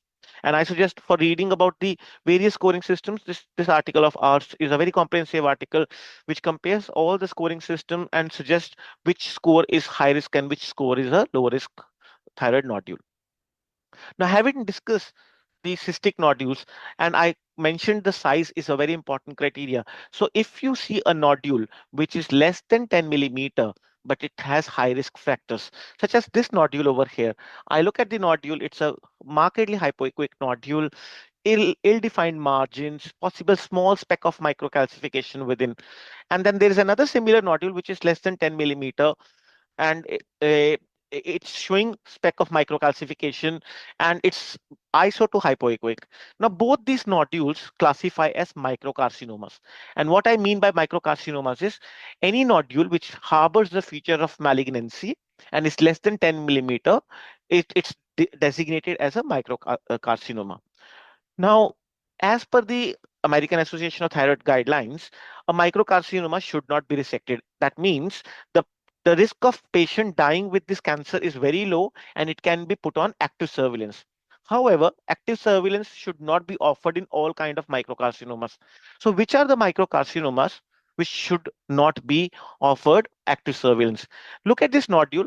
This nodule is very close to the capsule, and the chances of having capsular breach is very high. That means that this nodule can cause lymph nodal metastasis or is an aggressive nodule in nature. When compared to the other nodule, you see normal parenchyma all around the thyroid nodule. That means we can actually follow up this nodule before it grows in size. So what are the red flags on a microcarcinoma? Abutment of the capsule is a red flag, and these nodules should be resected rather than put on active surveillance on ultrasound. And if you want to further read about active surveillance in low risk papillary carcinomas, there is a narrative review by our group which highlights the factors which should be kept in mind before advising active surveillance in a microcarcinoma. So which are the nodules on ultrasound which you will not suggest a active surveillance on ultrasound? As I mentioned that the nodule should be 10 millimeter. However, the thickness of the isthmus does not go beyond 6 millimeter. That means a nodule which is 7 millimeter in the isthmus has already abutted the capsule. That means isthmic nodule should not be put on active surveillance. Posteriorly located nodule, where you could not understand the borders very well, you should not put them on active surveillance. If there's a suspicion of nodal metastasis, even the nodule is smaller in size, you should not put these patients on active surveillance. And a nodule which is closely abutting the trachea, borders are not very clearly defined, even if the nodule is less than 10 millimeter, these nodules should not be put on active surveillance. Now, let's say the nodule was evaluated by you or by another sonographer, and the ultrasound guided FNA turned out to be positive for thyroid cancer. Now, the patient has been sent back by the oncologist or by the surgeon to you to re-evaluate this. Now, what are the reasons for getting this patient back? The oncologist or the surgeon is interested into understanding whether there is lymph node metastasis. And if at all there's lymph node metastasis, what is the lymph node burden?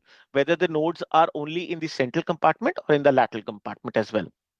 The second, he wants to plan the surgery.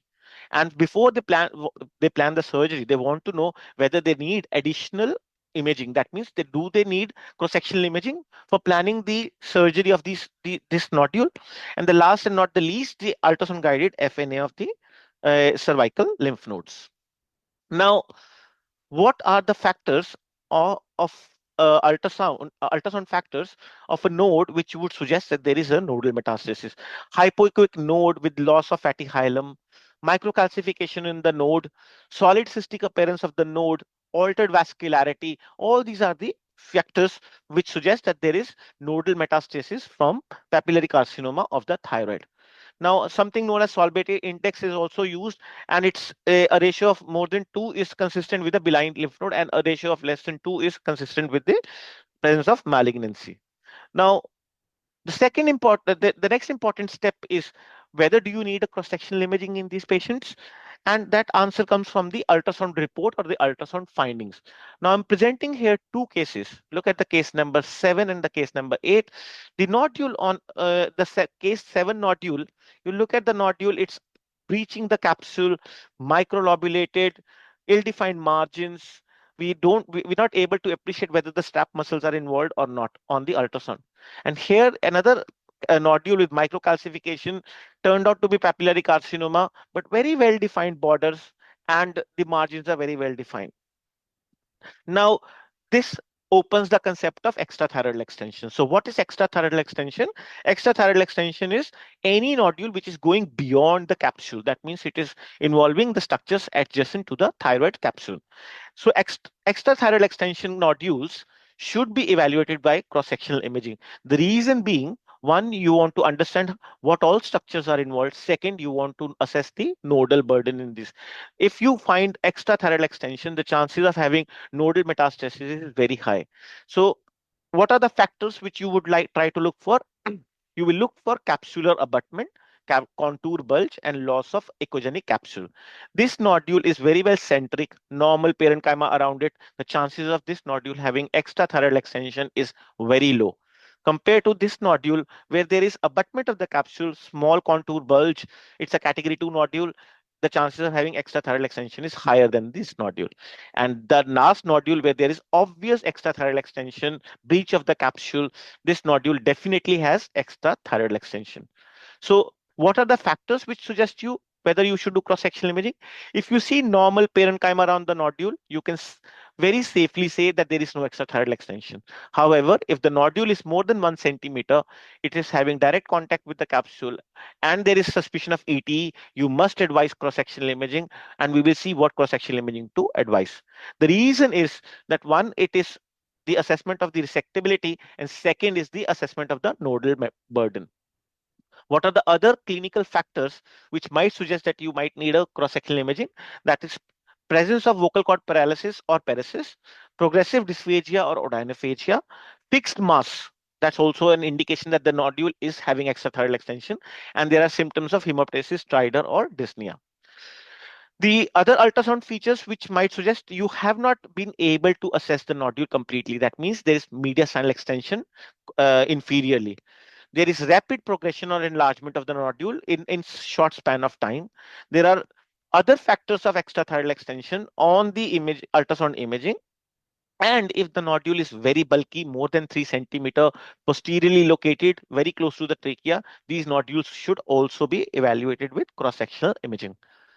Now, what type of cross-sectional imaging you would use in your practice? I always say use what you're comfortable with. Like I am very comfortable with using CT as a modality for both nodal evaluation and extrathyroidal extension. However, the literature has a varied diagnostic accuracy for CT versus MRI, and we will look into subsequent slides. So which modality, why to use CT for nodal evaluation? If you look at the data over here, that ultrasound has very low sensitivity in the central compartment as compared to the CT. And this the overall picture, if you see, both CT and ultrasound are complementary to each other for central and lateral compartment. Hence, if there is a nodal metastasis, you should always adjunct your ultrasound with the CT to have a complete evaluation of the nodal assessment of these nodules. Now, which modality, CT versus MRI for various extrathyroidal extension structures, such as trachea, esophagus, recurrent laryngeal nerve, carotid artery, and internal jugular vein. So more or less everywhere you will see that CT underscores compared to the MRI, but this data comes from the West. And if you practically see, subjecting a patient with thyroid cancer who has deglutition artifacts and is difficult to lie on the table, performing an MR is a challenge in these patients. Hence, I, in my practice, feel that CT definitely is better than the MRI. And there are various criteria. Given the limitation of this lecture, I can't go into the details of every structure, but percentage of angle of contact is a very important criteria for assessment of the invasion of the individual structure. So let's look at a case right now. So this is a firm mass on the right side. Endoscopy showed vocal cord mobility normal. That means the chances of having recurrent laryngeal nerve is involvement is very little, and the FNA was PTC. Ultrasound showed features of extrathyroidal extension, hence the CT scan was advised. Now on the CT scan, you can see that the enhancing tissue over here is breaching the thyroid cartilage, and there is some tissue in the cricoretinoid space. And same is seen on the coronal sections as well. That means that there is a chance that the cricothyroid membrane and there is invasion deep, which needs resection of this soft tissue over here. That means the chances of having complete resection in these cases might be a challenge, and the surgeon might need to do a flap reconstruction or a sleeve resection. Now, tracheal invasion is the most challenging, and it's very difficult to characterize. So here is a small grading system which you can use in your practice. If you see normal parenchyma between the trachea and the nodule, that means the chances of having tracheal invasion is very less. If the perichondrium is abutted, that is a category 1 nodule, and there are chances that there could be possible a perichondrium invasion. However, still these nodules can be managed very well. The next is when the nodule is actually reaching up to the submucosa, and that becomes the category 3 nodule. And these nodules have close to 60% chances of having tracheal invasion. And finally, the category 4 nodules, where there is through and through breach and a intraluminal nodular soft tissue, which is 100% suggested that there is a tracheal invasion. So what is the consensus statement? CT is an acceptable tool for assessment of most of the extrathyroidal extension structures. MRI is better for esophageal invasion. If you're suspecting esophageal invasion, you always should recommend in your report that do an endoscopic ultrasound to rule out esophageal invasion. The preoperative assessment of ultrasound assessment of nodes should be also add. We should also add CT to it to give a comprehensive picture. And CT venogram or MR venogram have equal sensitivity specificity in assessing these nodules. So overall, if you see, CT is a useful modality, gives you most of the answers, and given the ease of acquisition of CT, I feel CT is better than the MRI. Now, what are the resectable criteria of CT? And there are some scoring system which we have devised over a period of time. Again, given the limitations of the time of this lecture, I wouldn't be able to divulge into that. But if you need further, if you want to read further on the various scoring systems and grading system for ET, I suggest reading our article again. So the next is, what is the role of FDG PET in preoperative setting? So you may come across the three scenarios where you might have to do a FDG PET CT. The first is the incidentaloma. What do you mean by incidentaloma? Patient had a PET CT investigation, which was done for some other cause, and you found you picked up thyroid pathology. Now this one, the patient underwent a FDG PET CT for lung cancer and assessment and staging, and there was diffuse thyroid uptake. Vis-a-vis, there's the next case where there was focal thyroid uptake. Now, diffuse thyroid uptake is usually related to thyroiditis, and they may be evaluated by ultrasound, but the chances of them turning out to be malignant is very little.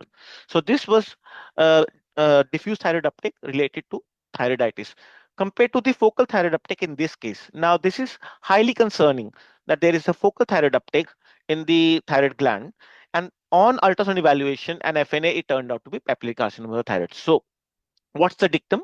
In an incidentaloma, when you have a nodule which is focally showing uptake, the chances of them turning out to be malignant is higher than the diffuse thyroid uptake. Now, in anaplastic cancers, if the report turns out to be anaplastic cancer, it's very important to stage the disease, and there comes the role of FDG PET-CT, because these nodules are very aggressive. There may be multifocal metastatic disease in these cases. So FDG PET-CT can quantify the disease in anaplastic thyroid cancers. Next, what is the role of radioiodine in preoperative setting? Do you need to do a radioiodine scan? No. There is no role of diagnostic role of radioiodine. Ultrasound is the modality of choice for assessing the nodules. However, radioiodine has a very important, significant role to play in the post-treatment setting or a follow-up setting. Now, once the thyroid has been removed or the nodule has been removed along with the hemi or total thyroidectomy, you do a radioactive iodine scan. The radioactive iodine scan is done to look for remnant ablation. If the surgeon has left some small residual thyroid tissue, the radioactive iodine can actually be used to ablate that residual thyroid gland, because that removes any possible thyroid tissue in the body. It can be used in adjuvant treatment. So once you've removed the tumor, there may be pulmonary metastasis or some distant metastasis. You can use radioiodine after removing the gland to give adjuvant treatment and a treatment of residual or recurrent disease. So let's say there was a possible tracheal invasion, but that was not removed and most of the tumor was removed. You can use that radioiodine to ablate that residual disease. Or let's say at 6 months follow-up, patient developed a local recurrence in the thyroid bed, that can be ablated by using radioactive iodine. So this is an example how radioactive iodine can pick up distant metastasis as seen in the hilar nodal disease, in this case in the patient after the thyroid gland has been removed. Remember, if the thyroid gland is in situ, all the radioactive iodine which you will give will go to the gland, very little will go to the metastasis. So radioactive iodine is only given after removing the gland from the body. Now, what is the functional role of this radioactive iodine? You can do the functional assessment of the metabolic metastatic disease. Look at the pre-therapy and the post-therapy radioactive iodine scan. Most of the metastases have regressed in size, so you can actually quantify the amount of residual metastatic disease by doing a functional scan using radioactive iodine. Next is what should be the post-op follow-up, post-treatment or post radioactive iodine follow-up of these cases. Now, the recurrence can happen either in the nodes or in the thyroid bed. The things you need to look for is calcification, cystic changes, disorganized vascular flow, and hypoechoic node or a hypoechoic soft tissue nodule within the thyroid bed. So if you see most of the findings that suggest they are consistent with, which are consistent with recurrence, is calcification, cystic component, disorganized vascularity. You may see suspicious finding but not consistent. That means there is some soft tissue, but there is disorganized vascularity but no microcalcification, or it is it's an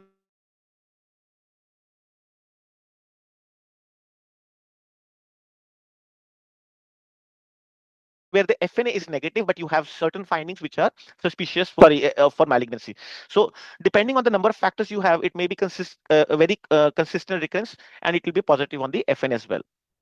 Now, once the FN has come positive, there's something known as ROL, which is used to do surgeries where you inject technetium labeled macro aggregated albumin particles, which helps surgeon localize the site of recurrence and reduce the trauma to the recurrent laryngeal nerve. As seen over here, a tiny lymph node recurrence was noted in this patient, and the macro aggregated technetium labeled albumin was injected. After that, the nodule was localized and it was less than 1 centimeter. Now, having removed that nodule, we reduced the risk of injury to the recurrent nerve. And this is how the role is done. It reduces the risk for residual disease within the body.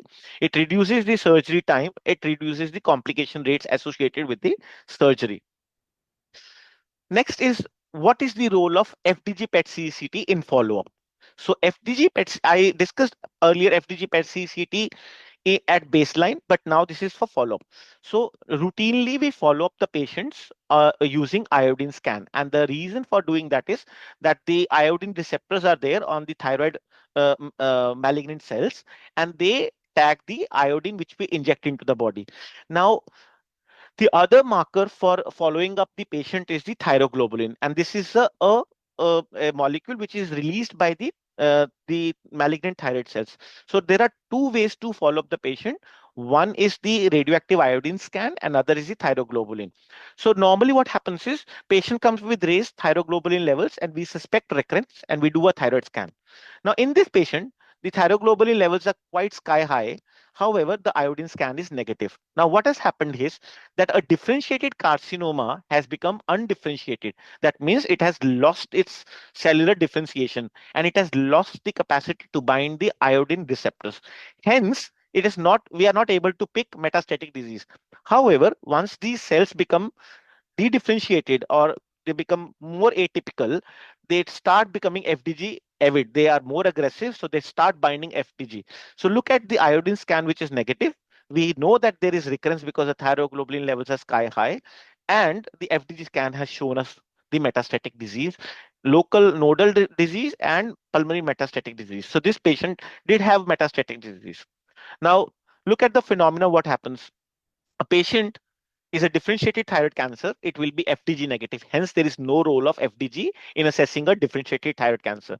It is iodine positive. Hence, you used iodine scan to evaluate these patients. When the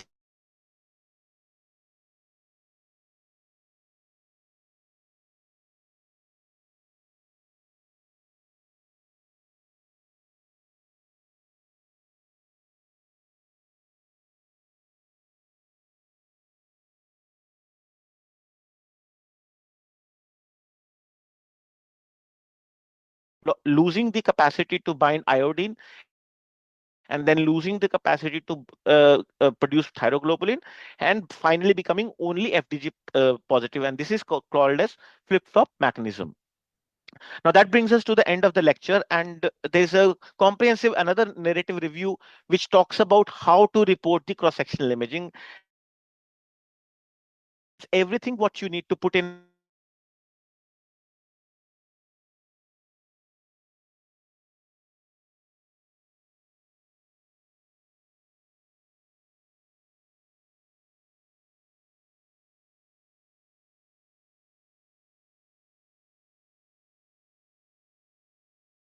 reporting template and incorporate in your day-to-day activity.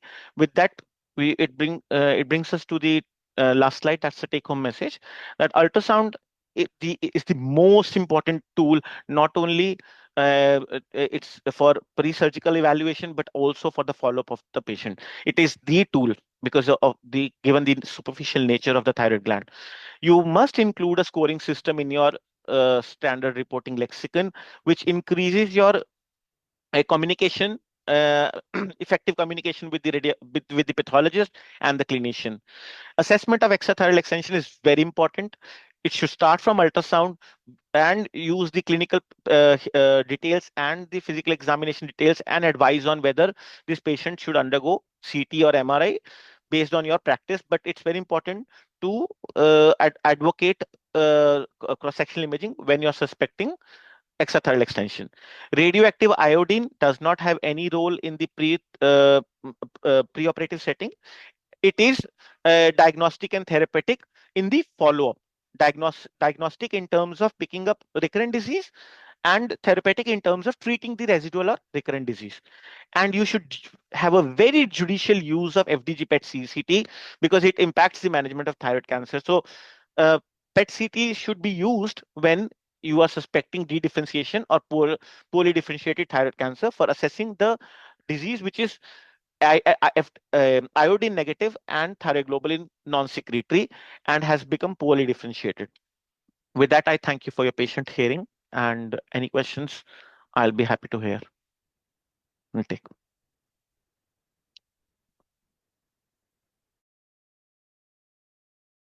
Patient care by helping to detect tumors early, determining the stage, spread and guide biopsy, and monitor the effectiveness of the patient. To end the session, I would like to thank each and every one of you present here, our HOD in charge, Dr. Jayajothi, sir, who is also the organizing chairperson and the backbone of this event. We'd also like to thank our organizing team leaders, Dr. Shri Sathya Sai, Dr. Harshvardhan sir, and Dr. Khalid sir, and Dr. Fraser sir, Dr. Rinya ma'am, and Dr. Charmani ma'am, who always motivate us to learn more and for playing a major role in success of this event. And now we would like to call upon Dr. Harshvardhan sir to come and give a vote of thanks. Thank you.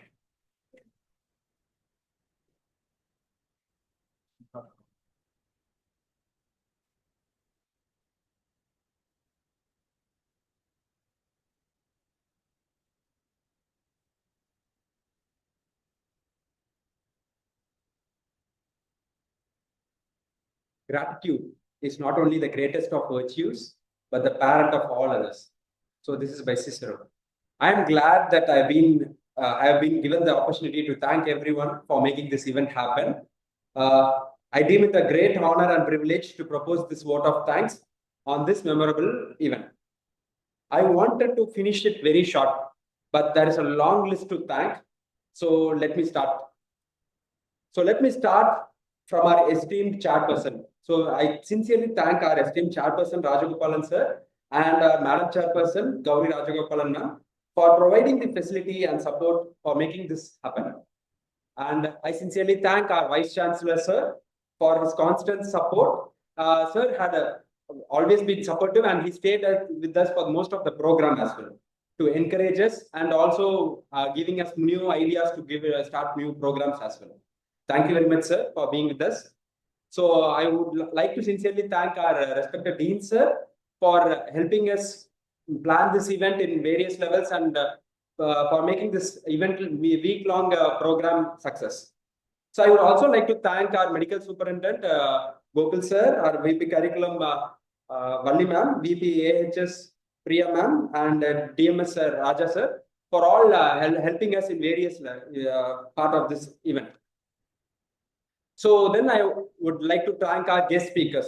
So we had Dr. Kumar sir and Dr. Sunil Borade sir, interventional radiologist, for the morning session. So both of them are very busy, and amidst their very busy schedule, they were trying to make time for us during the International Day of Radiology. So they have a busy schedule on these regards as well. So somehow they were able to create time and share their knowledge with us. So I could see sparkle amongst the young budding radiologists over here who were listening to their talks. So I believe that in the years to come, we can see few more interventional radiologists just pop up just because of their talks and inspiring them. So I would also like to thank our international guest speakers, Dr. Anandapadmanabhan and Dr. Abhishek Mahajan. So both of them also, even during the initial planning time, they had helped us because we had a little bit difficult time in planning because of their time zone differences. So they were patient enough, always supportive, and kind of helped us in making this presentation happen. And because of that, only that reason, we had to schedule the timing for in the afternoon session, not in a pre-lunch session. So thank you, sir. Thank you both very much. So I thank all the participants for these events, especially the department HODs, the senior professors, the faculties who attended the program in person and through Zoom meeting. So I sincerely thank the senior professors and HODs, especially who are contributed as a judge for our online competitions, which included photography, videography, and painting competitions. I thank our beloved Jenika sir for being the prime person for organizing the event. So thank you, sir. So I sincerely thank our Sai sir, Sai Shankar sir, for organizing the event, especially the sports component of it, making sure all the radiology PGs, faculties, technicians, and BSc students were involved in it, made active, especially in the post-working hours, and I could see them more energetic during the day. Thank you for making it happen, sir. Thank you, sir. So I would like to thank our Dr. Remya, Dr. Fraser, Dr. Charumadi, Dr. Kaliparmal sir, and Dr. Kushbu ma'am for helping us organize the event. So I would like to thank Dr. Krishna Kumar sir, Professor and HOD, Radio Diagnosis Department of MGMCRA, for accepting to join our thing through Zoom link and making sure postgraduates are participating through the Zoom link in this hybrid model. So I sincerely thank our technicians and BSc students. So they have been this invisible support which we have here for all throughout this week. So in various occasions, doesn't matter which time it happened, what we need and all. So they were always there with us, irrespective of all these hiccups, and they made sure nothing was actually disturbing in the way. So thank you guys. Thank you all for making this happen. Thank you all. So, and then I finally move on to our PGs. So all our PGs, the first year, second year, and the final year postgraduate students. So for making everything happen. So what you saw, the most of it is by our PGs. So to start with, I can thank our MCs, two of them who were active enough for engaging us all day today. And in organizing part, we had from every small committees, we indirectly made sure the governance aspect has also been teamed up, and all our postgraduates were in smaller teams, including finance, IT support, refreshment committee, and so on. And every committee, every student made sure that everything has been done excellently, not just the PGs. Of course, part of the committee were our AHS team as well and technicians as well. So thank you all. I would like to make a special thank to all the IT wing of our postgraduate department teams. So who were making sure all these invitations, all the online things were all made sure it is possible. Even our Instagram handle has been handled by our PG. So we thank her for Dr. Neha for making it also kept live.